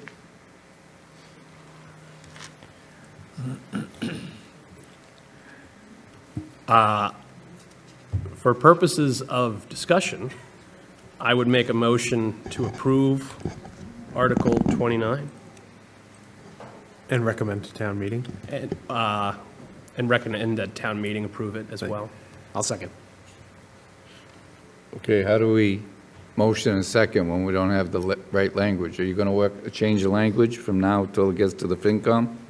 He is. Because if it is, how do we can't vote on it? We We- went through this a couple of weeks ago. Well, we can, so with a citizen's petition, we can't modify the language as it currently exists. So in my opinion, I'm going to vote on what the language currently is. But as I told Mr. Cirque, if that language were to change, my opinion would change along with it. But I can't vote on something that is yet to be. I can only vote on that which is. Right, and that being said, I'm a no. Okay, any more discussion? Mr. Golden? Yes. Mr. Blitzer? Yes. Mr. Canty? No. Mr. Mahoney? Yes. And myself, no. 2 noes, 3 yes. Thank you very much.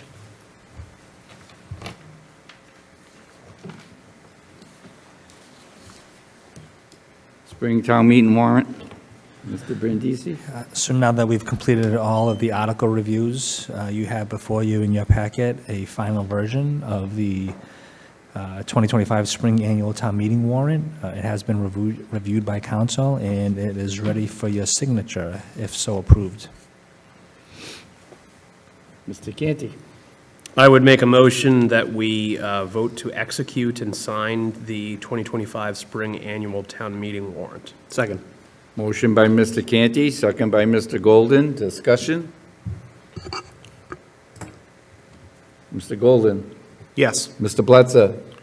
Yes. Mr. Canty? Yes. Mr. Mahoney? Yes. And myself, yes, unanimous. Anyone wishing to speak under public comment?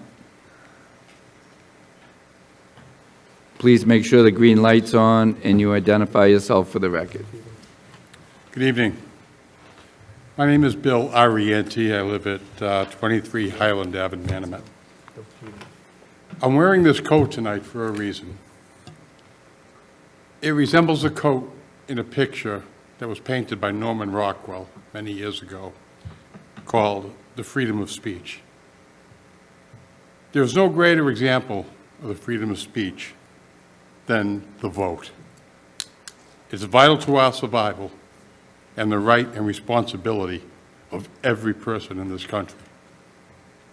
Our nation and our government is built upon the right to vote, and it is the most sacred duty of every level of government, not only to support that right, but to facilitate the task as much as possible. There are limits to which the municipalities can provide. However, it is the job of the government to make it easier for the people to vote, not the people to make it easier for the government to do its job. I agree that some streamlining within the system in Plymouth can be beneficial. However, such a draconian dismantling of the Plymouth election system that happened last week will only cause a decline in voter turnout by disenfranchising seniors, physically challenged, and low-income citizens. In a time when we should be encouraging people to vote, this action takes Plymouth backwards. I therefore call upon Select Board members, Canty, Fletcher, or Quintal, to make a motion to reconsider their vote, to reduce the number of polling places to 4. If reconsideration should prevail, I respectfully request that the Select Board call for a public hearing on this matter, establishing a committee of citizens for their input on how to reduce the number of polling locations in both a civically and fiscally responsible manner. I understand that this may cause the next scheduled election to be held with 15 polling places in use. But as Plymouth prides itself on being a representative government, it is the voice of the people that must be represented as much as possible. I ask one of you to make a motion of reconsideration, to bring this back up, not to take action tonight, but to hear from the people. I put this out, and I have heard from almost 100 people in 3 days saying how disappointed they are. This is something that affects everyone, and we cannot continue, we cannot bring it down to 4. Mr. Arianti, do you need much more time? 30 seconds, please. Okay. We have 100 square miles of area. We have 70,000 people, 50,000 voters.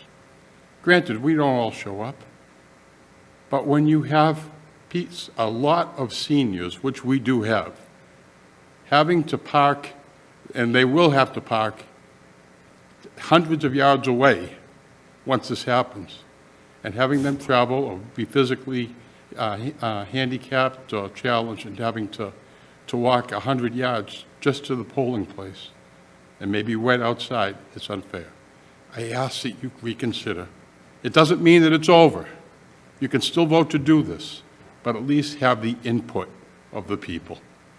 Thank you. I'd be glad to answer any questions. We don't do questions or public comment. Okay. Thank you, though.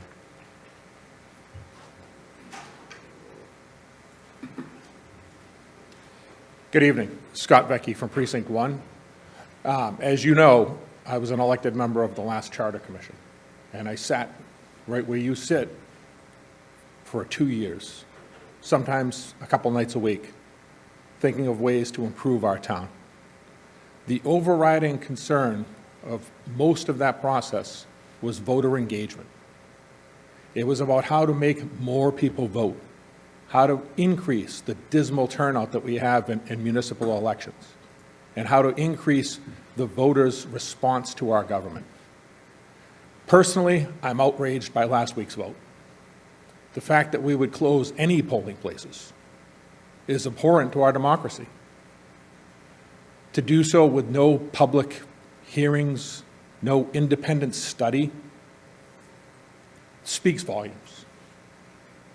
And after 2 years of hearing how people in this community want more people to participate, that action was 180 degrees from that.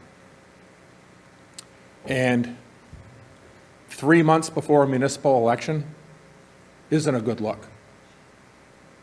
That on its face alone has made many people concerned.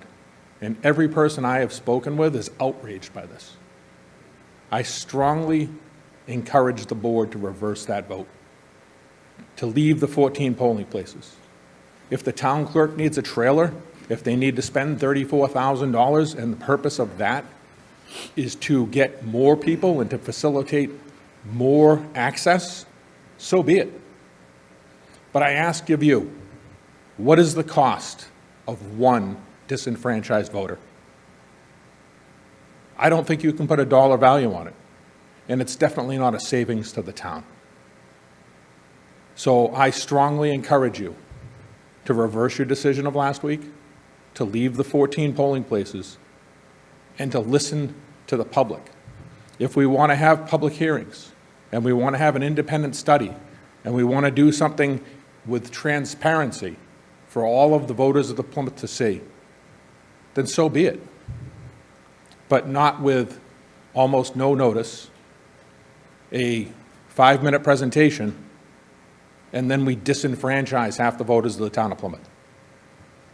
I strongly encourage you to reconsider this decision. I thank you for your time.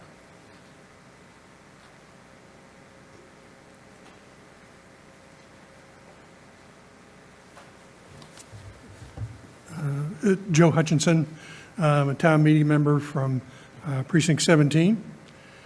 At last Tuesday's board meeting, you were given 2 choices, but neither voters nor town meeting members were part of any planning process for something that is as important as changing voting locations. And so I understand that under Mass General Law, you get to do whatever you want. You have a lot of power.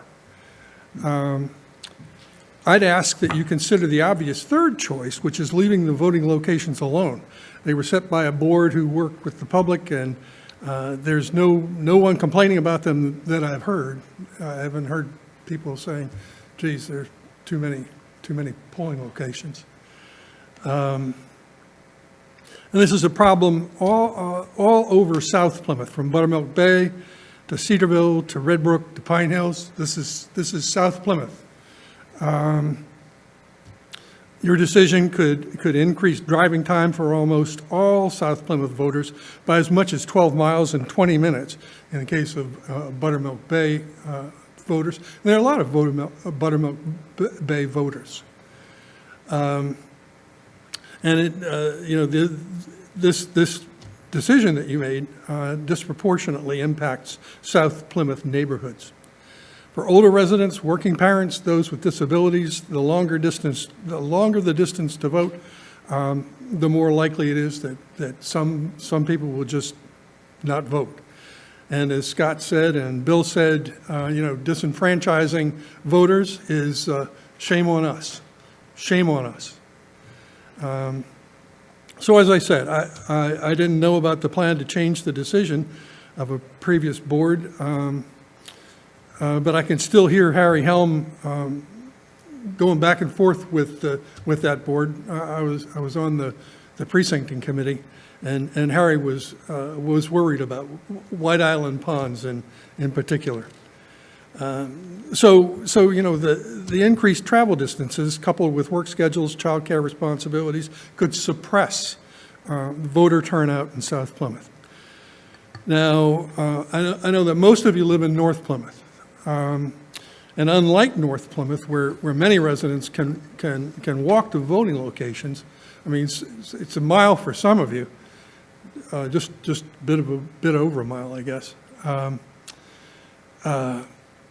We in South Plymouth are automobile dependent. We have to drive. No matter what, we're driving to the polls. I guess the last point that I'll make is that, as Kelly points out, 53% of us now vote by mail or by drop box, but How much more time do you need? You're 30 at 3 seconds. minutes. I'm Okay, go ahead. almost That's I'm almost okay. done. All right. As Kelly points out, 53% of us vote by mail or drop box, but 47%, which is a pretty big number, want to go to the polls. And, that number have pretty strong feelings about voting in person. And so they want traffic that's easy to navigate, lines that are short, and neighbors that are kind to them as they make their choices on ballots. So I urge you to just leave the 14 locations set by the precincting committee in 2021 as they stand today. Thank you.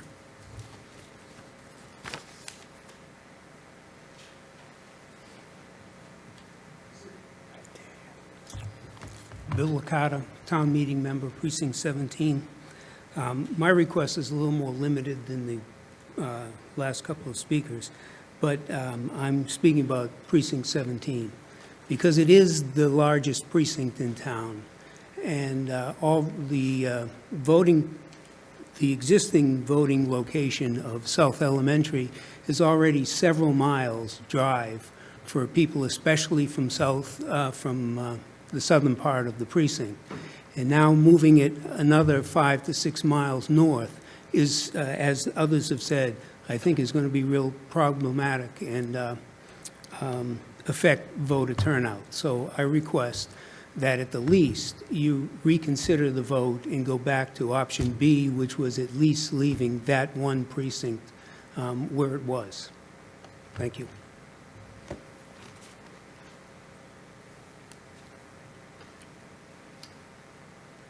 Matt Tavares, Precinct 2. I echo all the other speakers that came before you this evening. I hope you do, at some point, reconsider someone from the prevailing side, motions to reconsider so you can debate this again.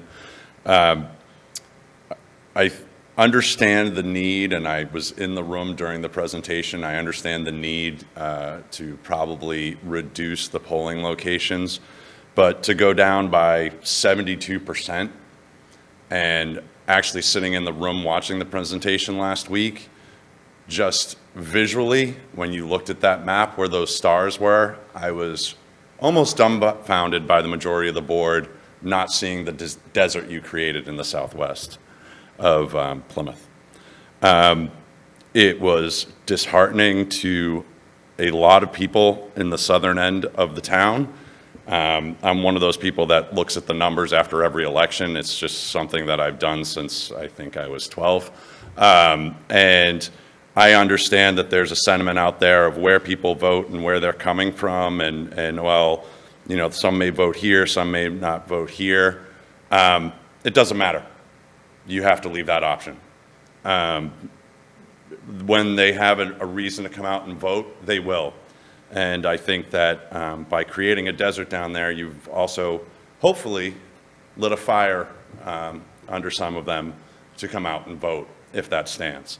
That being said, I just hope that you reconsider, take a look at it, what your ultimate decision. It does lie with you guys, and that is well within Mass General law. But I do hope that you reconsider it, because the phone calls, the emails, the texts, as I'm sure you also all know, is quite overwhelming. Thank you. Jade, is anyone online? I think these kids are coming up. Oh, I'm sorry. Meg's Yep, kids. come on.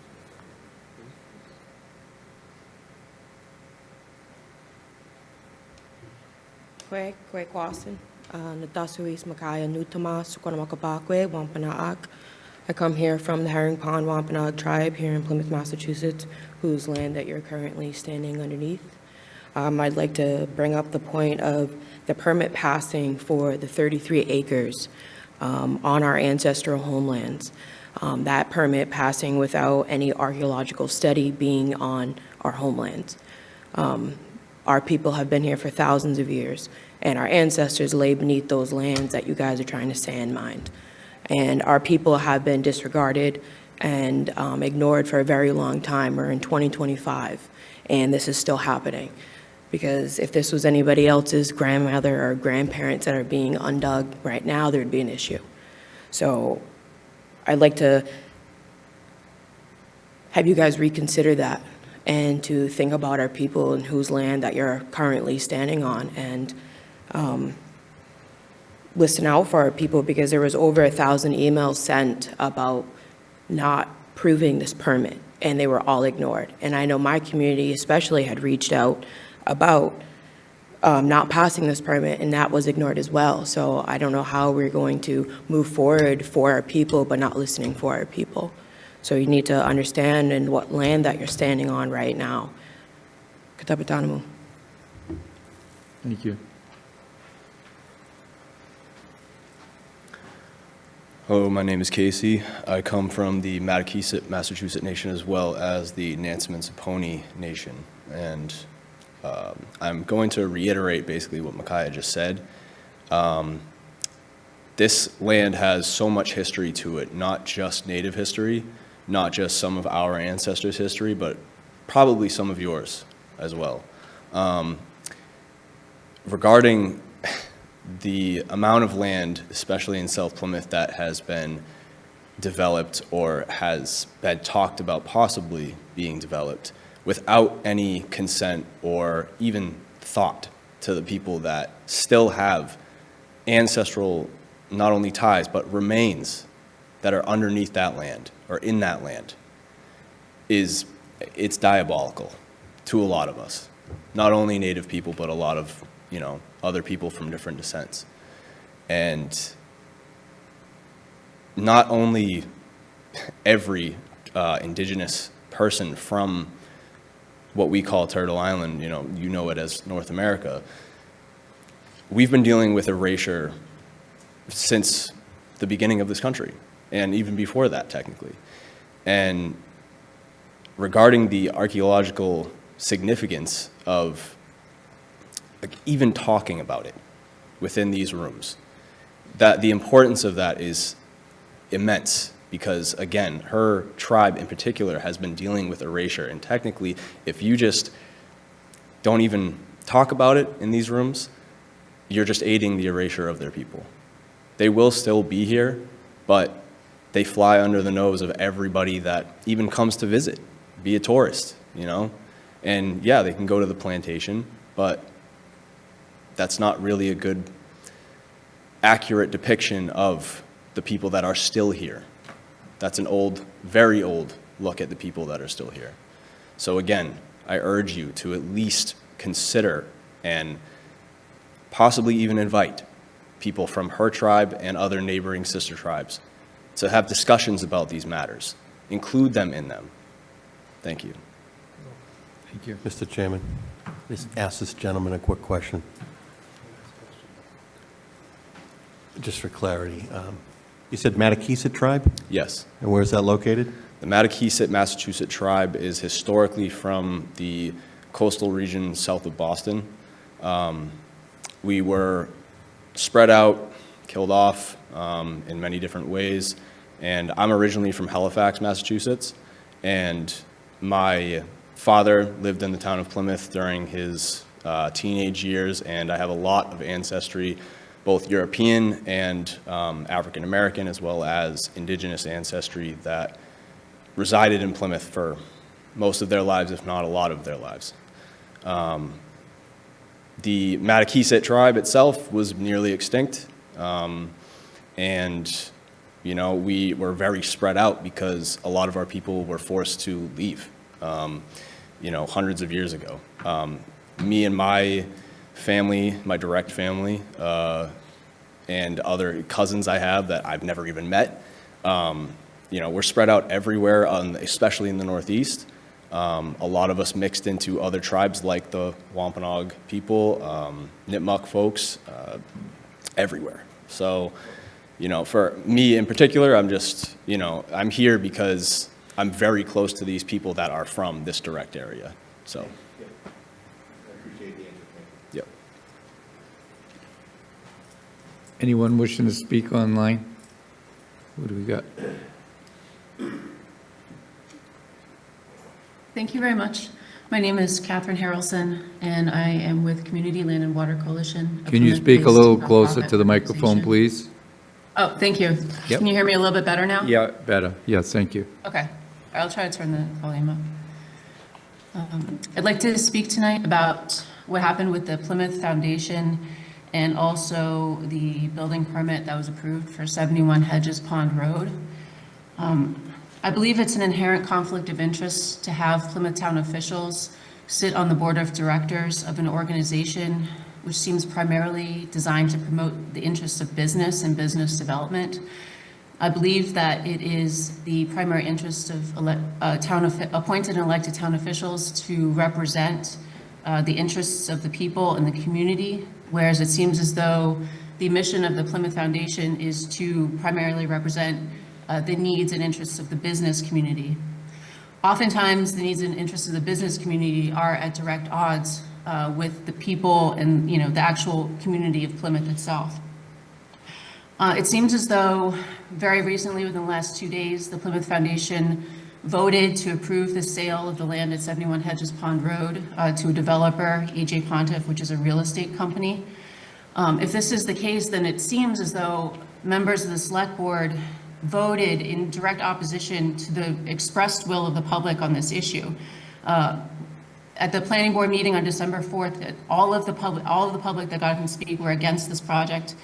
Over 1,000 letters were sent in to the building department in opposition to this project. And the Cedarville Steering Committee voted unanimously not to recommend this project to the planning board. Additionally, the chairwoman of the Herring Pond Wampanoag tribe wrote a direct letter about this project, expressing rights under UN DRIP about consultation with Indigenous communities over decisions like this, their rights as Indigenous peoples, and at the very least, an archaeological study to be conducted on this site. And these have not been honored. And I think that there's a conflict of interest here, and there's positions which are at odds. Thank you. Thank you. Anyone else wishing to speak online? And that would be Mr. Zuccaroli, I believe.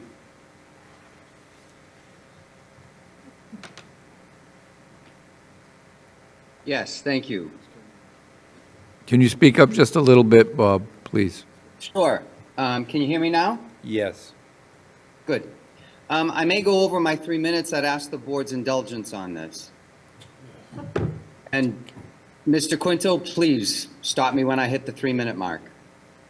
I'm a lifelong resident of Plymouth. And for full disclosure, I am among the commuters that Mr. Canty referenced earlier. Over the last 6 decades, I have seen many changes to the town. Plymouth is no longer a community of 18,000 people, but has grown to 65,000 residents. It's the diversity of the town that makes this a desirable community. As a diverse community, the community needs to grow, and with growth comes change. Sometimes change is not easy, but it is necessary.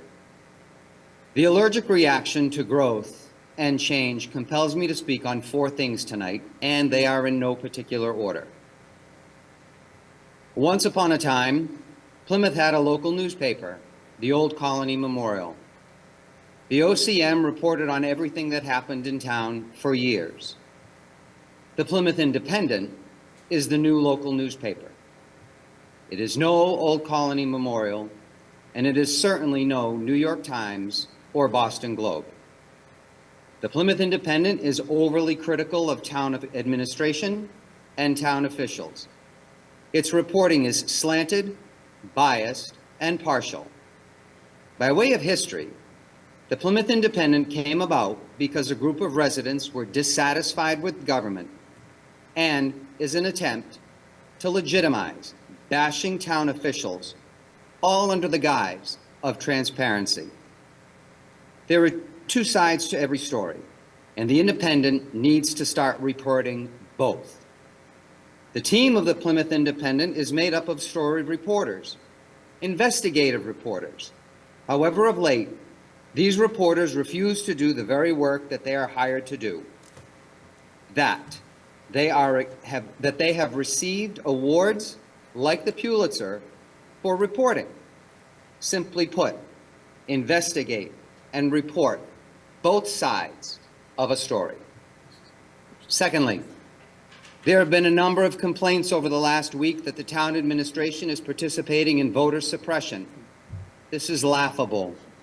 To quote statistics, in 2024, 53% of the town voted early or by mail.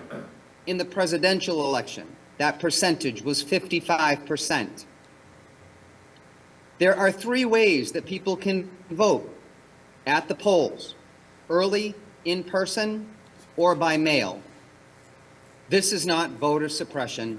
It is far from it. It is giving residents every opportunity to vote in elections. Mr. Zuccarelli, would you like a little more time? I would, thank you. Go ahead. The recent change proposed of 4 or 5 polling stations is a necessary change. It is a cost savings, and currently Plymouth is in a financial crisis.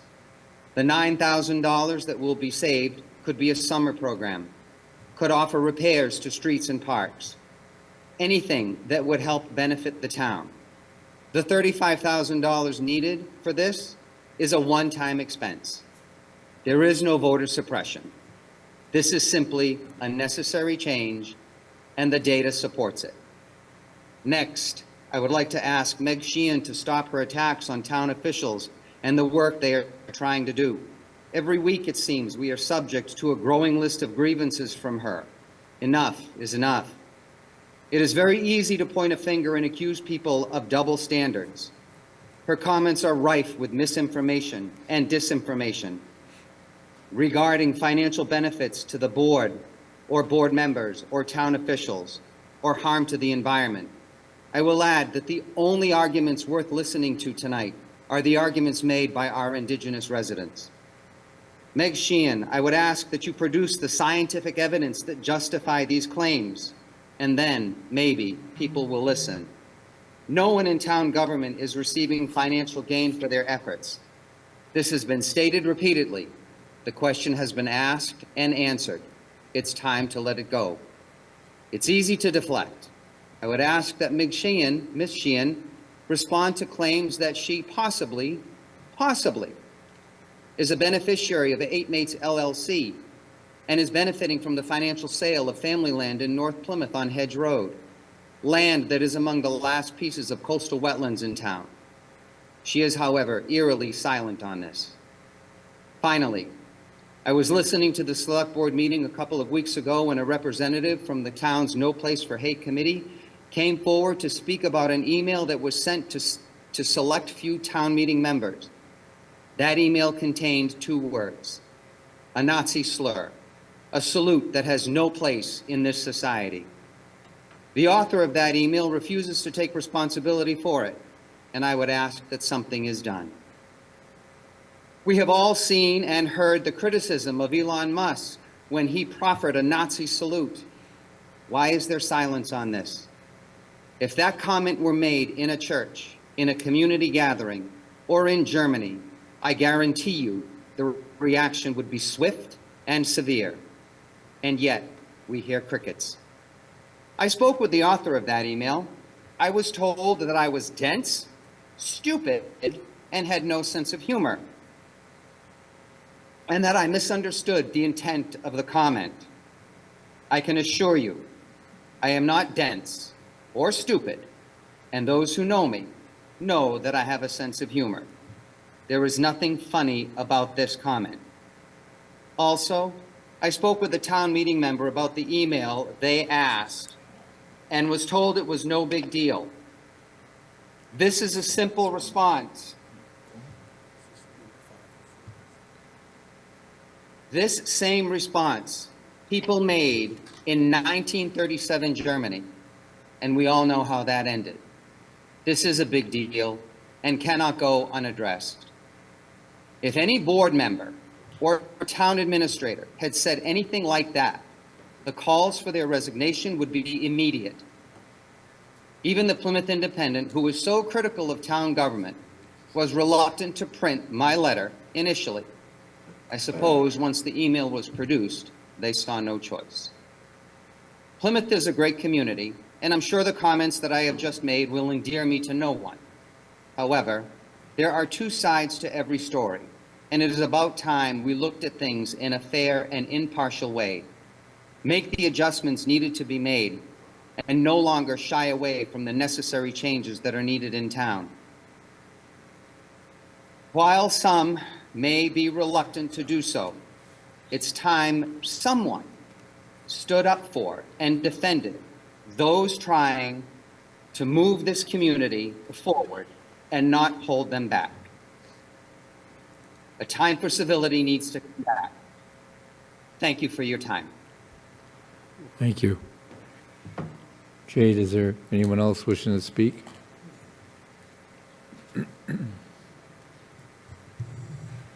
Hey, can you hear us? Hello, can you hear me? Yes. Hi, my name is Isabella Gamble, and I am speaking tonight as a resident, and my comments are solely my own. Thank you to the Select Board for the opportunity to provide public comment tonight. My name is Isabella Gamble, and in my day job, I work to move equitable climate policies forward at the city and state levels in Massachusetts, and I have over 10 years of experience in conservation and climate policy work across the city, state, and international levels, including within the United Nations. Throughout my life, I have come to know and love the natural and working lands of Plymouth County, and they have become a critical aspect of my family's well-being as we care for my father in his terminal cancer diagnosis. My elderly parents are homeowners in Manomet, and in the last several decades, I've seen firsthand the local ecosystem change as a result of development, which has put my parents' property, their health and well-being, local wildlife, indigenous cultural heritage, as well as the surrounding community and economy at heightened risk from climate hazards. 2 specific climate hazards that I want to mention tonight from climate science include extreme heat and extreme precipitation, also known as stormwater flooding.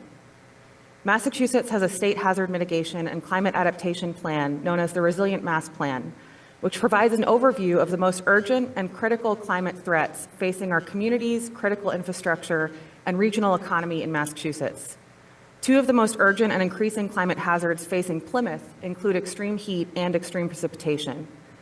To allow the sand mining project, or so-called gravel removal project, at 71 Hedges Pond Road to move forward would require the removal of existing pine-barren forest land, and is not only in direct contradiction to the wishes of the local community and tribal stewards of this land who spoke earlier, but it is also directly placing the Cedarville neighborhood and surrounding communities at greater risk of flash flooding from extreme precipitation, as well as harmful impacts of extreme heat. The current Pine Barren forest land ecosystem at 71 Hedges Pond Road provides significant ecosystem services that benefit our community, including stormwater retention, by keeping the soil in place throughout storm systems. Trees also act as a natural air conditioner by taking groundwater up through their roots and releasing cool air through their leaves in a process known as evapotranspiration. This cools down the surrounding environment in Cedarville. To clear cut and gouge out this forest land ecosystem would in turn directly contribute to increased heat illnesses and deaths in Plymouth, and would contribute to more significant damage to critical infrastructure from stormwater flooding. People might recall the horrific flash floods experienced in Leominster, Massachusetts in the summer of 2023, when 11 inches of rain fell in just 5 hours and resulted in stormwater flooding that ruined homes, businesses, ripped up roadways, and caused sinkholes. The community is still trying to recover economically and is still looking for disaster relief funding. Their local economy was gutted. Leominster might have avoided such damage if natural and working forest ecosystems like the Pine Barrens at 71 Hedges Pond Road Excuse were me, left intact Bella, and do you were left you to need a protect few the more? surrounding community. Do you need a little I'm more almost done. time? Thank you so much for your patience. Thank I you. urge the Select Board to revoke the permit for 71 Hedges Pond Road until the very reasonable request of Chairwoman Melissa Ferretti of the Herring Pond Wampanoag Tribe for an archaeological study be done on the site.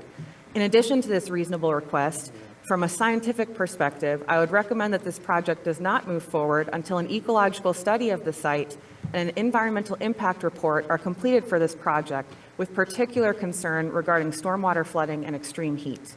Please do not allow the short-term profit of a select few to result in the long-term harm, poor health, and economic burdens borne by our community. Thank you. Thank you. Anyone else wishing to speak?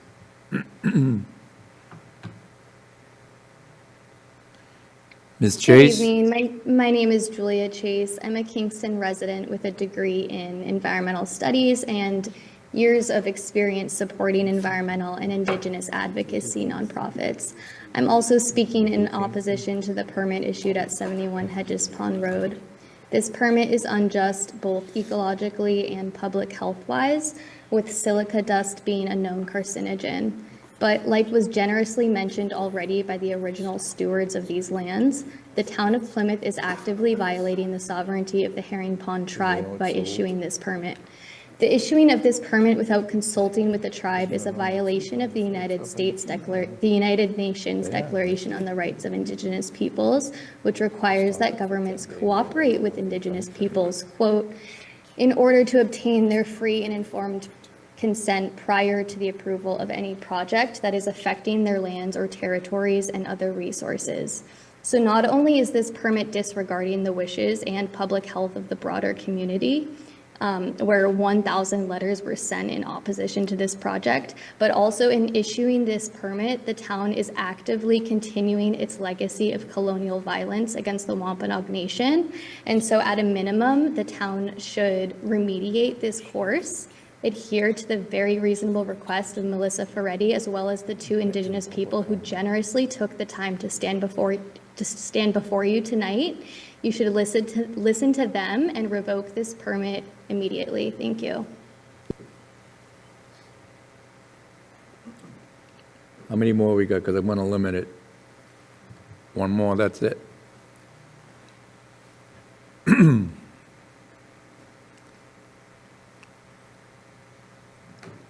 Hello, my name is Meg Sheehan. I'm an attorney, and I've studied environmental science and law for almost 40 years.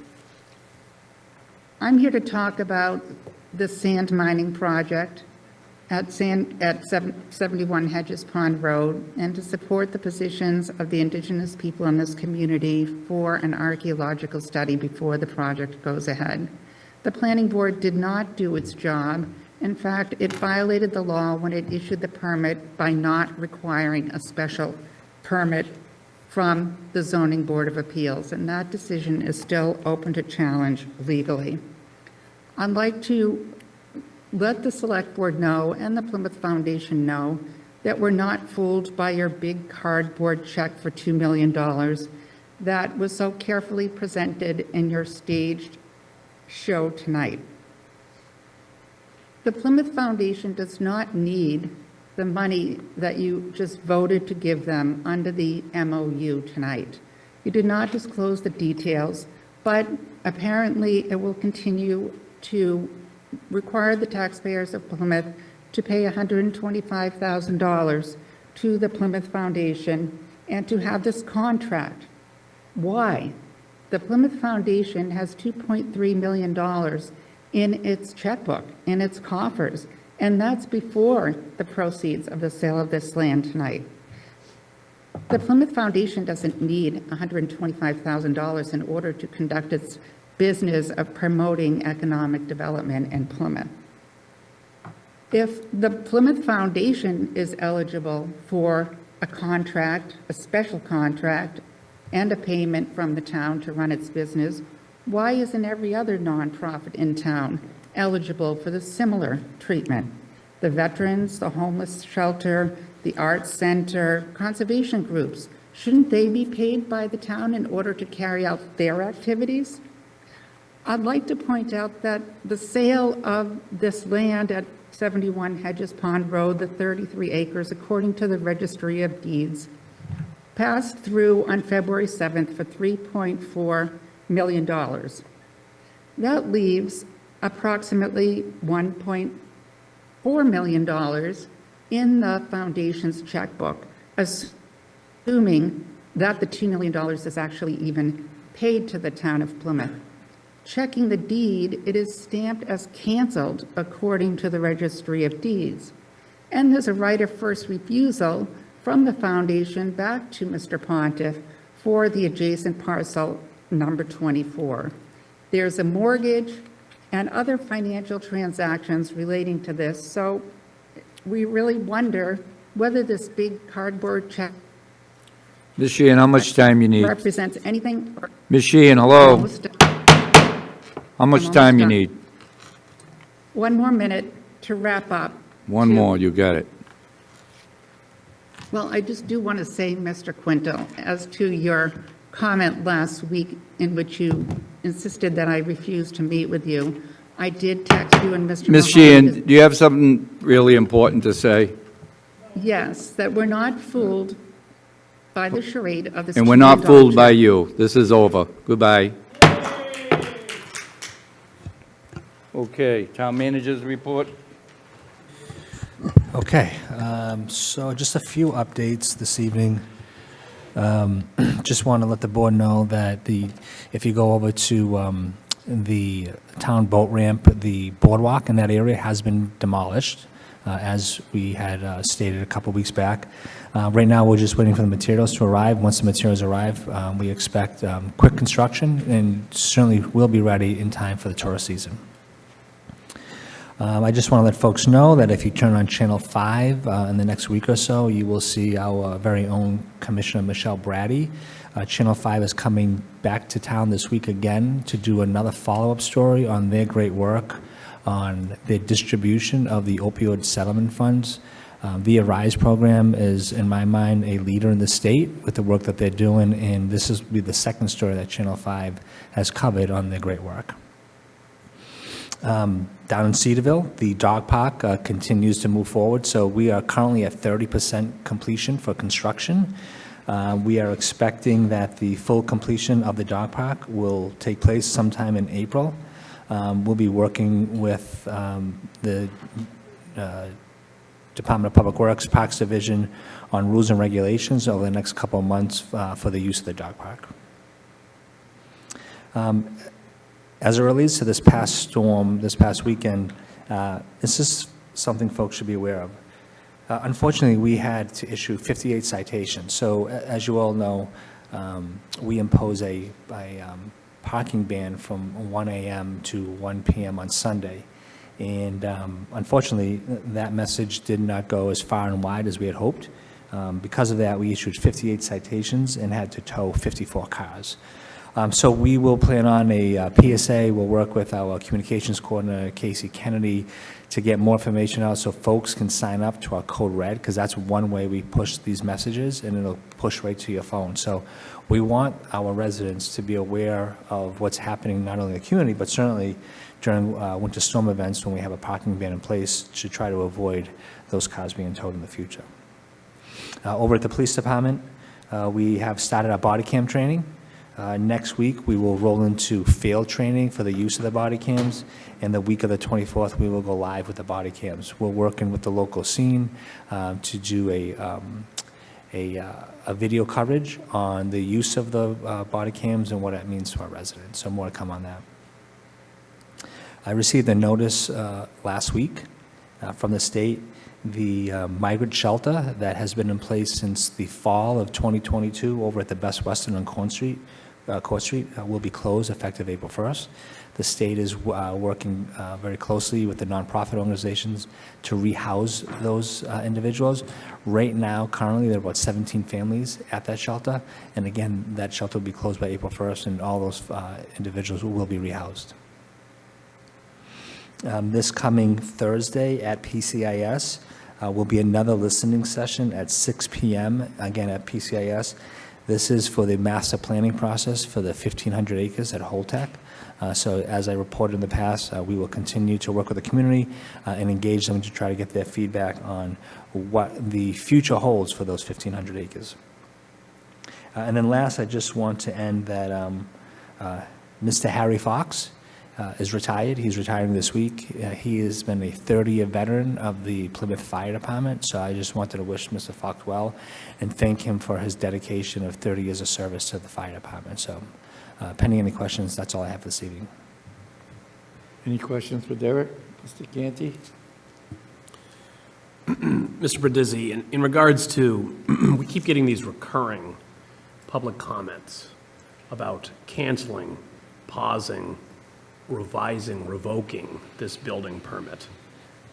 Can you, just so it's clear to folks, because I think when we get these comments to members of the general public, they assume we could be doing something about this thing, and we're just choosing not to do something about this thing. So could you just, for clarity's sake, explain in layman's terms to folks what the select board can and cannot do in regards to a building permit such as this? So, yeah, that's a great question, and I think the last 2 to 3 weeks, folks have been coming to the podium, asking the board to rescind the building permit that's been issued at 71 Hedges Pond Road. So, under the statute, the select board has no authority to either issue a building permit or rescind the issuance of a building permit. That process takes place through the planning board first. So as been pointed out by many folks that even presented this evening, the planning board held public hearings. They listened to folks not only in Plymouth, but in that neighborhood. They then approved the project at 71 Hedges Pond Road. Upon approval by the planning board, the building commissioner, under the statute, has the authority to issue a building permit. He did so, issue that building permit. The board, the select board, does not have the authority to rescind that building permit. That solely resides within the building commissioner. However, under Chapter 40A, there is an appeal process. And that chapter clearly states the remedies for the issuance of a building permit is an appeal to the ZBA. And I know Ms. Sheehan in particular understands that process extremely well, so I don't think I'm educating her on that process. So the fact that folks continue to press the select board to rescind that building permit, they are talking to the wrong board. They should be seeking remedies to the ZBA. If the ZBA upholds that decision, then there are other appeal courts that they could then file additional appeals to. So again, just to recap, if I'm not clear, the select board does not have the authority to issue building permits. Under Chapter 40A, that appeal process would go to the ZBA. Thank you. You're welcome. Any other questions or comments for Derek? Anybody have new business? Mr. Blitzer?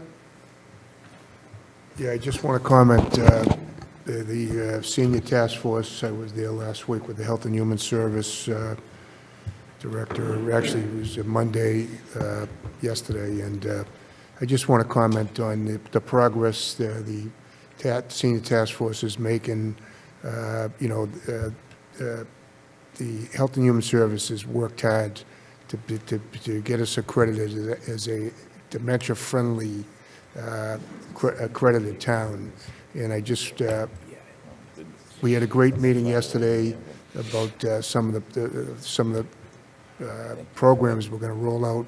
One program is the Purple Table program. It's getting businesses involved, all different businesses, not just restaurants, even though it says Purple Table, but retail, fitness centers, you know, all different businesses, anybody that deals with the public. And have sensitivity training.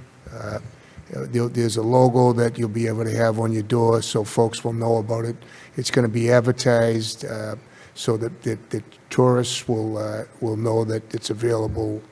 But it was a great meeting, and I'm just going to tell you, it's a great committee of some real talented people that are going to make this thing happen. It's going to start slow, but this will take off, and it's going to be a huge advantage for I believe, for everybody, for our youth that work in these, that are going to learn to be sensitive to others. It's going to help our tourism because it's going to, people are going to feel so accepted. And I know it's something that we're always trying to work on, is being accepted and being, you know, people being friendly towards you. So I'm very proud of this. So I just wanted to say that that's going well. I have, that's it for my new business. I have old business. I can hold off. We'll just see if anyone else has new business. Any other new business? Mr. Mahoney? Through the chair to the town manager, following up on the land foundation and the comment to public comment tonight. Is there an archaeological review or dig? Or is there a process that is required as that moves forward? That conversation would have taken place during the planning board hearings. I could certainly follow up to find out whether or not they required an archaeological dig. I can tell you just we had to do that for the cemetery on Route 80. And we did do that, and we had some findings.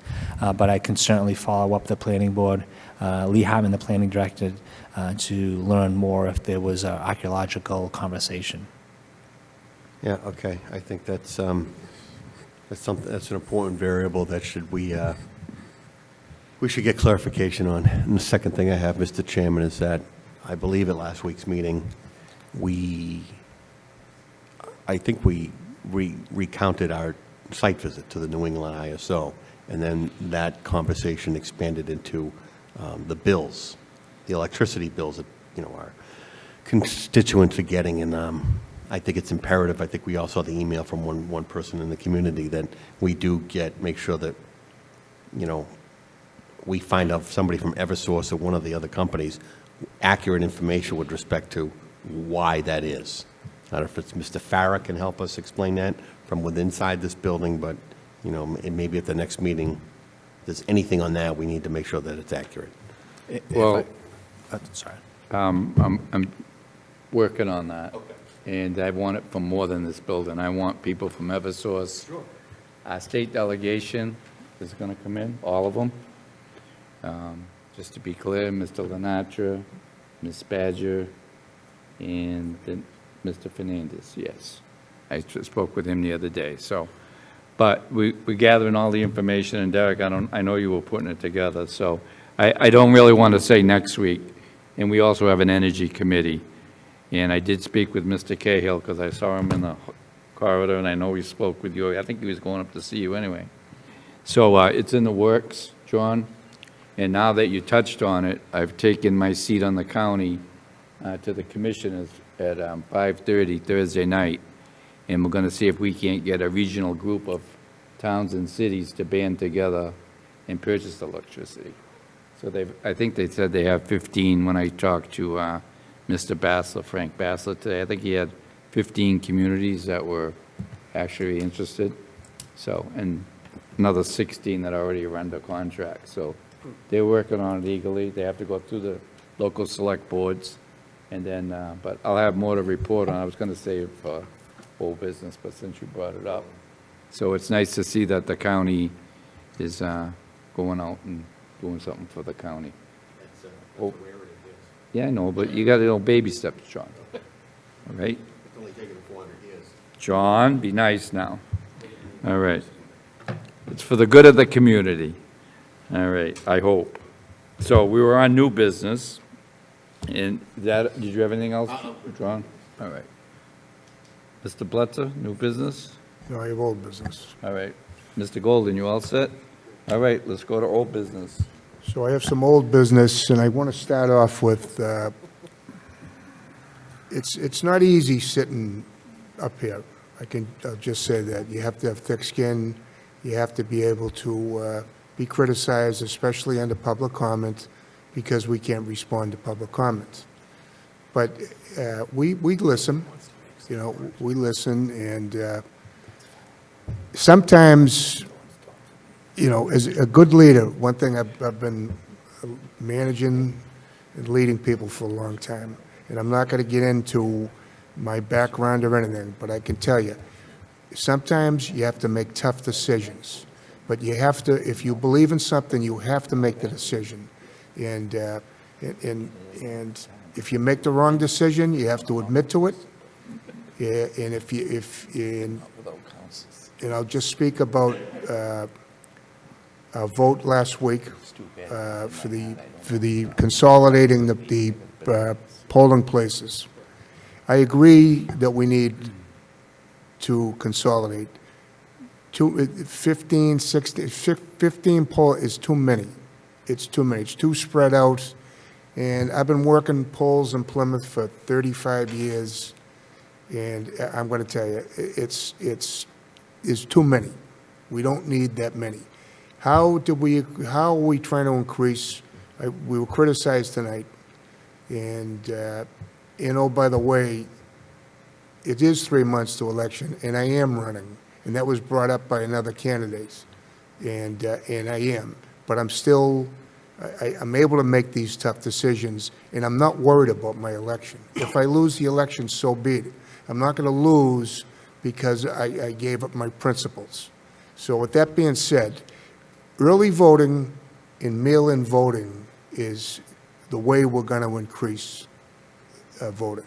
And we're only a couple years into it. It's going to take maybe a little time, but it's going to work. I heard about and I'm not criticizing anybody, you have your opinion, that it's going to affect the elderly, the physically challenged, the poor. Well, all I can say is they all have homes. They can vote right from their home. Okay, I don't know how changing polling places is going to affect them. I just don't. With that being said, I'm going to change, and I'm going to ask the chairman to reconsider my vote from last week, and I want to reconsider because I made a mistake and I admit to it. I should have gone for Plan B, and I'll tell you my reason why. You can like it or not like it. South Elementary has to be included. We need, because it's Buttermilk Bay, Red Brook, that area, it's too far away to go to South Middle. So I believe that has to be included. Under Plan B, that would be included. And I hear about the South Plymouth being neglected, and in this case, we're going to have South Elementary, we're going to have South Middle, and we're going to have Indian Brook. So I think that covers a good portion of South Plymouth. If anything, we get West Plymouth and PCIS, The north part of Plymouth might be, if anybody had a complaint, and I really haven't heard from the North Plymouth folks. So, Matt, you probably have, I mean, you're looking at me, but all I can say is, I'd like to reconsider, I'd like to go with Plan B, and I said this last week, if I'm wrong, if this plan doesn't work, we can always change this plan. We got an election coming up, let's see how it works there, it's a town election, and then we got, next year, I don't think there's state next year, so we got, it's probably gonna take 2 years to see if it works. If it doesn't work, if I'm sitting there, I will vote to change. Let's add more precincts. So I just want to tell you, this is not something that I take lightly, but a good leader, I'm going to say it one more time, is somebody that can make a decision because they believe in it. And I can look right to my right, and I'll bring one thing for anybody that has a history in Plymouth. Pay to throw, if anybody remembers that. Very controversial article, decision. 2 weeks before the election, the chairman here voted on it. Him and Gene Lowenberg voted. And I said to him at the time, you should have waited till after the election. He said, no, it was the right thing to do. She lost the election, he almost lost. The board threw it out. When they reorganized, they threw it out, got rid of it. 2 or 3 years later, we did pay to throw because they had to do it because it was costing the town a ton of money. And at that point, the rate that he had set for the town, it was a lot more. So that decision, by not going with his decision, cost the town a lot of money. But he had the courage. He had the courage to make that vote. And tonight, I want to change my vote to Plan B. If the chair, if it's, I don't know how this process works. Well, but let's just wait, because we got a few people I'll listen on to my speak. colleagues. Yeah. But I'm bringing it back for reconsideration. Thank you, Mr. Chairman, and I appreciate Mr. Blitz's comments on the matter. I did meet with the committee precinct chairs last night in my role as the liaison from the select board to that group. Mrs. Tavares, the chair of the COPC, is here with us tonight, so please feel free to correct me if I miss anything. I committed to those folks that I would report to this board the concerns that they had about this very topic. On the matter of consolidation, one of the, I think, prevailing themes among the committee precinct chairs was that they wish that they, as the leaders of town meeting, had been consulted in the process. They also expressed concerns that this could have a negative impact on voter turnout, that this could potentially dilute the importance of Election Day by encouraging further access of early voting by mail or in person.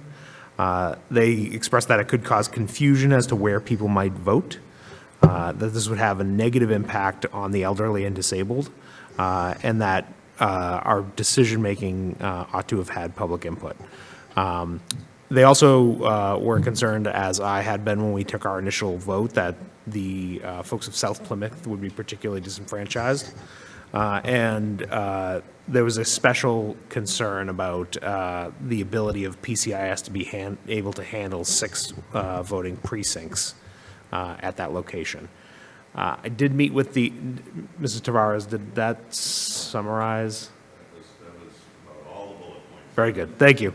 I did meet with the town clerk today to address some of these issues. I looked at the proposal for if we were to pursue, well, regardless of whether we pursued Plan A or Plan B, or Proposal A or Proposal B, PCIS, based on the most recent local election, would see about just shy of 2,000 voters if every single person who had voted in the most recent town election from those 6 precincts voted on Election Day. Now, through my discussions with the town clerk, there were about, we've been averaging in the last 4 elections about a 43% turnout on Election Day. That's an average of 4 elections. If we had if those folks, if we apply that 43% to the number of total voters in those 6 precincts, it would be about 846 people who would vote in person on Election Day. That would be about 65 an hour on average. Now, of course, there are going to be some times at the beginning and the end of the day where there are many more people who are voting at the same time. But with 6 precincts there, that's about 11 people per hour. Even if we multiplied that by 2.5 times, which would bring us up to the threshold of about 17,000 voters, which is what we saw in the state election, in the state primary, we would be the PCIS voting place would have about 163 voters per hour, which means that each precinct would see about 27 people per hour. The town clerk is confident that those are manageable numbers. I also worked with the town manager today, and who worked with the school department to figure out how many parking spots there are at PCIS. There are 264 regular spots. There are 13 handicap spots. There are 33 bus spots. It's about 310 spots at a minimum on PCIS's campus. So we could have 100% occupancy, and still, if we turned those folks over once per hour, they could still fit in every voter from that precinct in about 6.5 hours. So Kelly's confident that PCIS would be able to handle that volume. I wanted to also indicate that we looked at what proposal B would be. The per precinct per hour volume for each of the remaining 4, which would be West Elementary, Indian Brook, South Elementary, and Plymouth South Middle School, ranged from 6 to 9 per precinct per hour. And Kelly's very confident that they can handle that volume in those voting precincts. So 2 things. I think the committee precinct chair is concerned, but the clerk is, I think, confident that she would be able to address those concerns. I just wanted to report that back to the board. Thank you. Mr. Canty? Thank you, Mr. Quintal. So I had an opportunity to speak to Ms. McElrath as well, and go over proposals A and B and the details of both, and also have heard feedback from a variety of residents, some in favor of the change, based on changing voting trends in the community, demonstrated over time through the data that we have and was presented to us, and some in opposition of it, largely couched as concerns about, as has been stated multiple times tonight, by the issue, perceived or otherwise, of access in South Plymouth under Proposal A versus at least what was proposed in Proposal B. And I have a proposed solution after speaking to the town clerk to, if we were under Robert's Rules of Order, you could take up a motion to amend something previously adopted, as long as you have not acted on that thing in a way that that has made a substantive change. We have not yet, because we have not had an election. There's still time to do so. It being presented without notice would require that it be moved and seconded and then supported by 2/3 of the committee. So that would be 4 out of the 5 of us. But we could amend our vote from last week, this week, if we wanted to. We could amend it. We would not need to reconsider. We could instead just amend the vote. We would amend it from I would suggest, from Proposal A to Proposal B, which would put South Elementary on the board. That would leave, just for viewers at home, PCIS would be precincts 1 through 4, 10 and 18, West Elementary, 5, 11, and 13, Indian Brook, precincts 6, 7, and 14, Plymouth South Middle, precincts 12, 15, and 16, and South Elementary School, precincts 8, 9, and 17.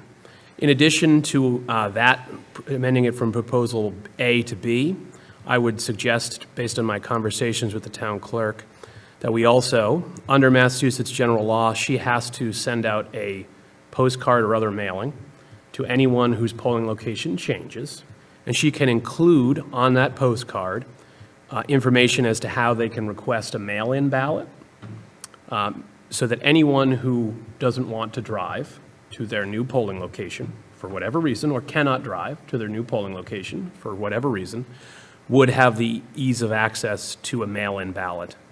Would that be a concern? She is also able to, based on our conversation, to add an additional day for local elections for early in-person voting. As we are seeing based on the data, in 2024, there were 53% of voters that cast ballots in 5 elections. Across 5 elections, 53% of voters voted either early in person or via mail. So we do have significant public input as to how people want to vote, because we have the data of how they are actually voting in our community. But giving an additional day for early in-person voting, making it very easy for anyone that feels they don't want to drive to their new polling location to vote by mail, and also putting keeping a polling location open down in that South Plymouth area, I think would be an acceptable compromise from what we originally voted on. There are issues beyond what was presented, and I would point out, as was presented last time, the town of Marshfield, not far to our north, has 7 precincts. They have 25,000 people spread out over about 31 miles. They have 1 polling location. So we are about 105 square miles, and we have, in this proposal, we would have 5. So we would be less dense, less congested than Marshfield is. Braintree has 12 precincts, 3 polling locations, 38,000 plus people. Franklin, 33,000, 9 precincts, 1 polling location. The list goes on. The Massachusetts Clerk Association is moving towards consolidation of polling locations based on voting data across the state and across the country. But there are other reasons as well. It is not just a polling location that is open. There's also a police presence at that location. Every polling location has a police officer that is on a detail. And you may think, well, what's the problem there? They're being paid. Well, they're not working on the streets, and they're working that shift, which impacts not only that day and that day of operations for public safety in this community, but also obviously has knock-on effects to the days around it in this community, because if you have 14 polling locations, each of which is staffed by an officer for 13 hours to allow for the polls to be open, and then close and do the closing materials. That is a lot of man hours or police officer hours, and that does create a burden on our public safety. So public safety is very much in favor of consolidation in order to ease their other operations, which are important. And I would hate in our community for something to happen and us to be unable to bring police officers onto staff because of a knock-on effect created by having this many polling locations open as we have, based on the output that we're seeing. There's also, it is burdensome on the schools. Many of our polling locations are at schools, and the schools are in favor of the consolidation so that there's a reduced burden on their resources and infrastructure as well. They do professional development during some of these elections. They perform other functions, and there is a benefit there. So it's not just the town clerk's office. It's not just data-driven, but those things are important considerations. The poll pads, as Mr. Golden went over, indicate when people are voting at what time of day. The town clerk is 100% confident that either Proposal A or Proposal B can and will work logistically, but Proposal B does sound like the more equitable proposal in the grand scheme of things. So at this time, I would make a motion to amend something previously adopted and to amend our prior vote from Proposal A to Proposal B to add a requirement that the postcard that goes out includes vote by mail information, and to add an additional day of early in-person voting for local elections. Okay, before If anyone seconds that, just hold up a second. John, did you want to say anything?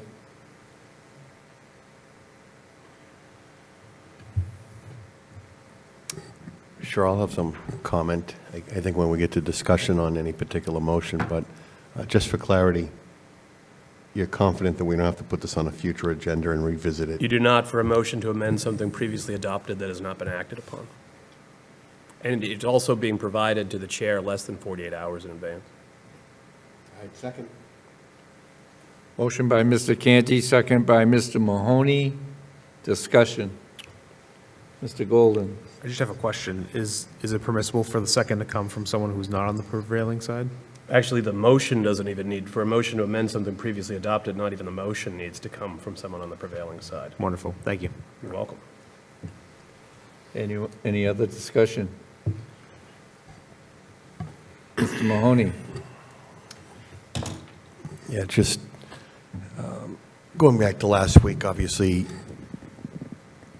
my colleague, Mr. Golden, hit the nail on the head with a comment with respect to South Plymouth. And I don't think it's just perception. I think there's some reality down there with respect to feeling a disconnect from maybe the central and the northern part of the community. I thought it was imperative, important that we left South Elementary in there as the fifth polling place for individuals in the southwestern corner to vote.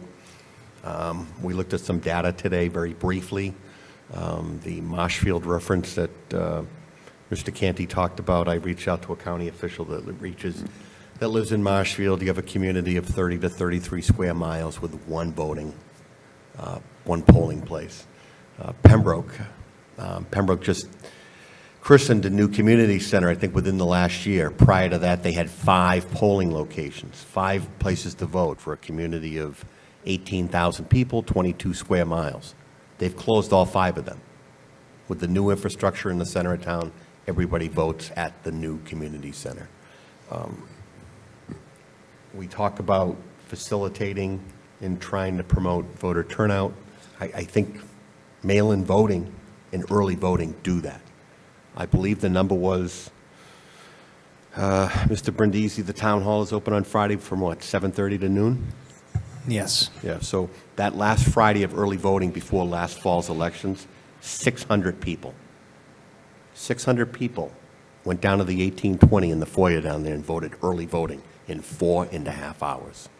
So with the 50 to 55% of the people, now participating in early voting and by mail, I think that these 5 new locations should be more than adequate for us to transition into.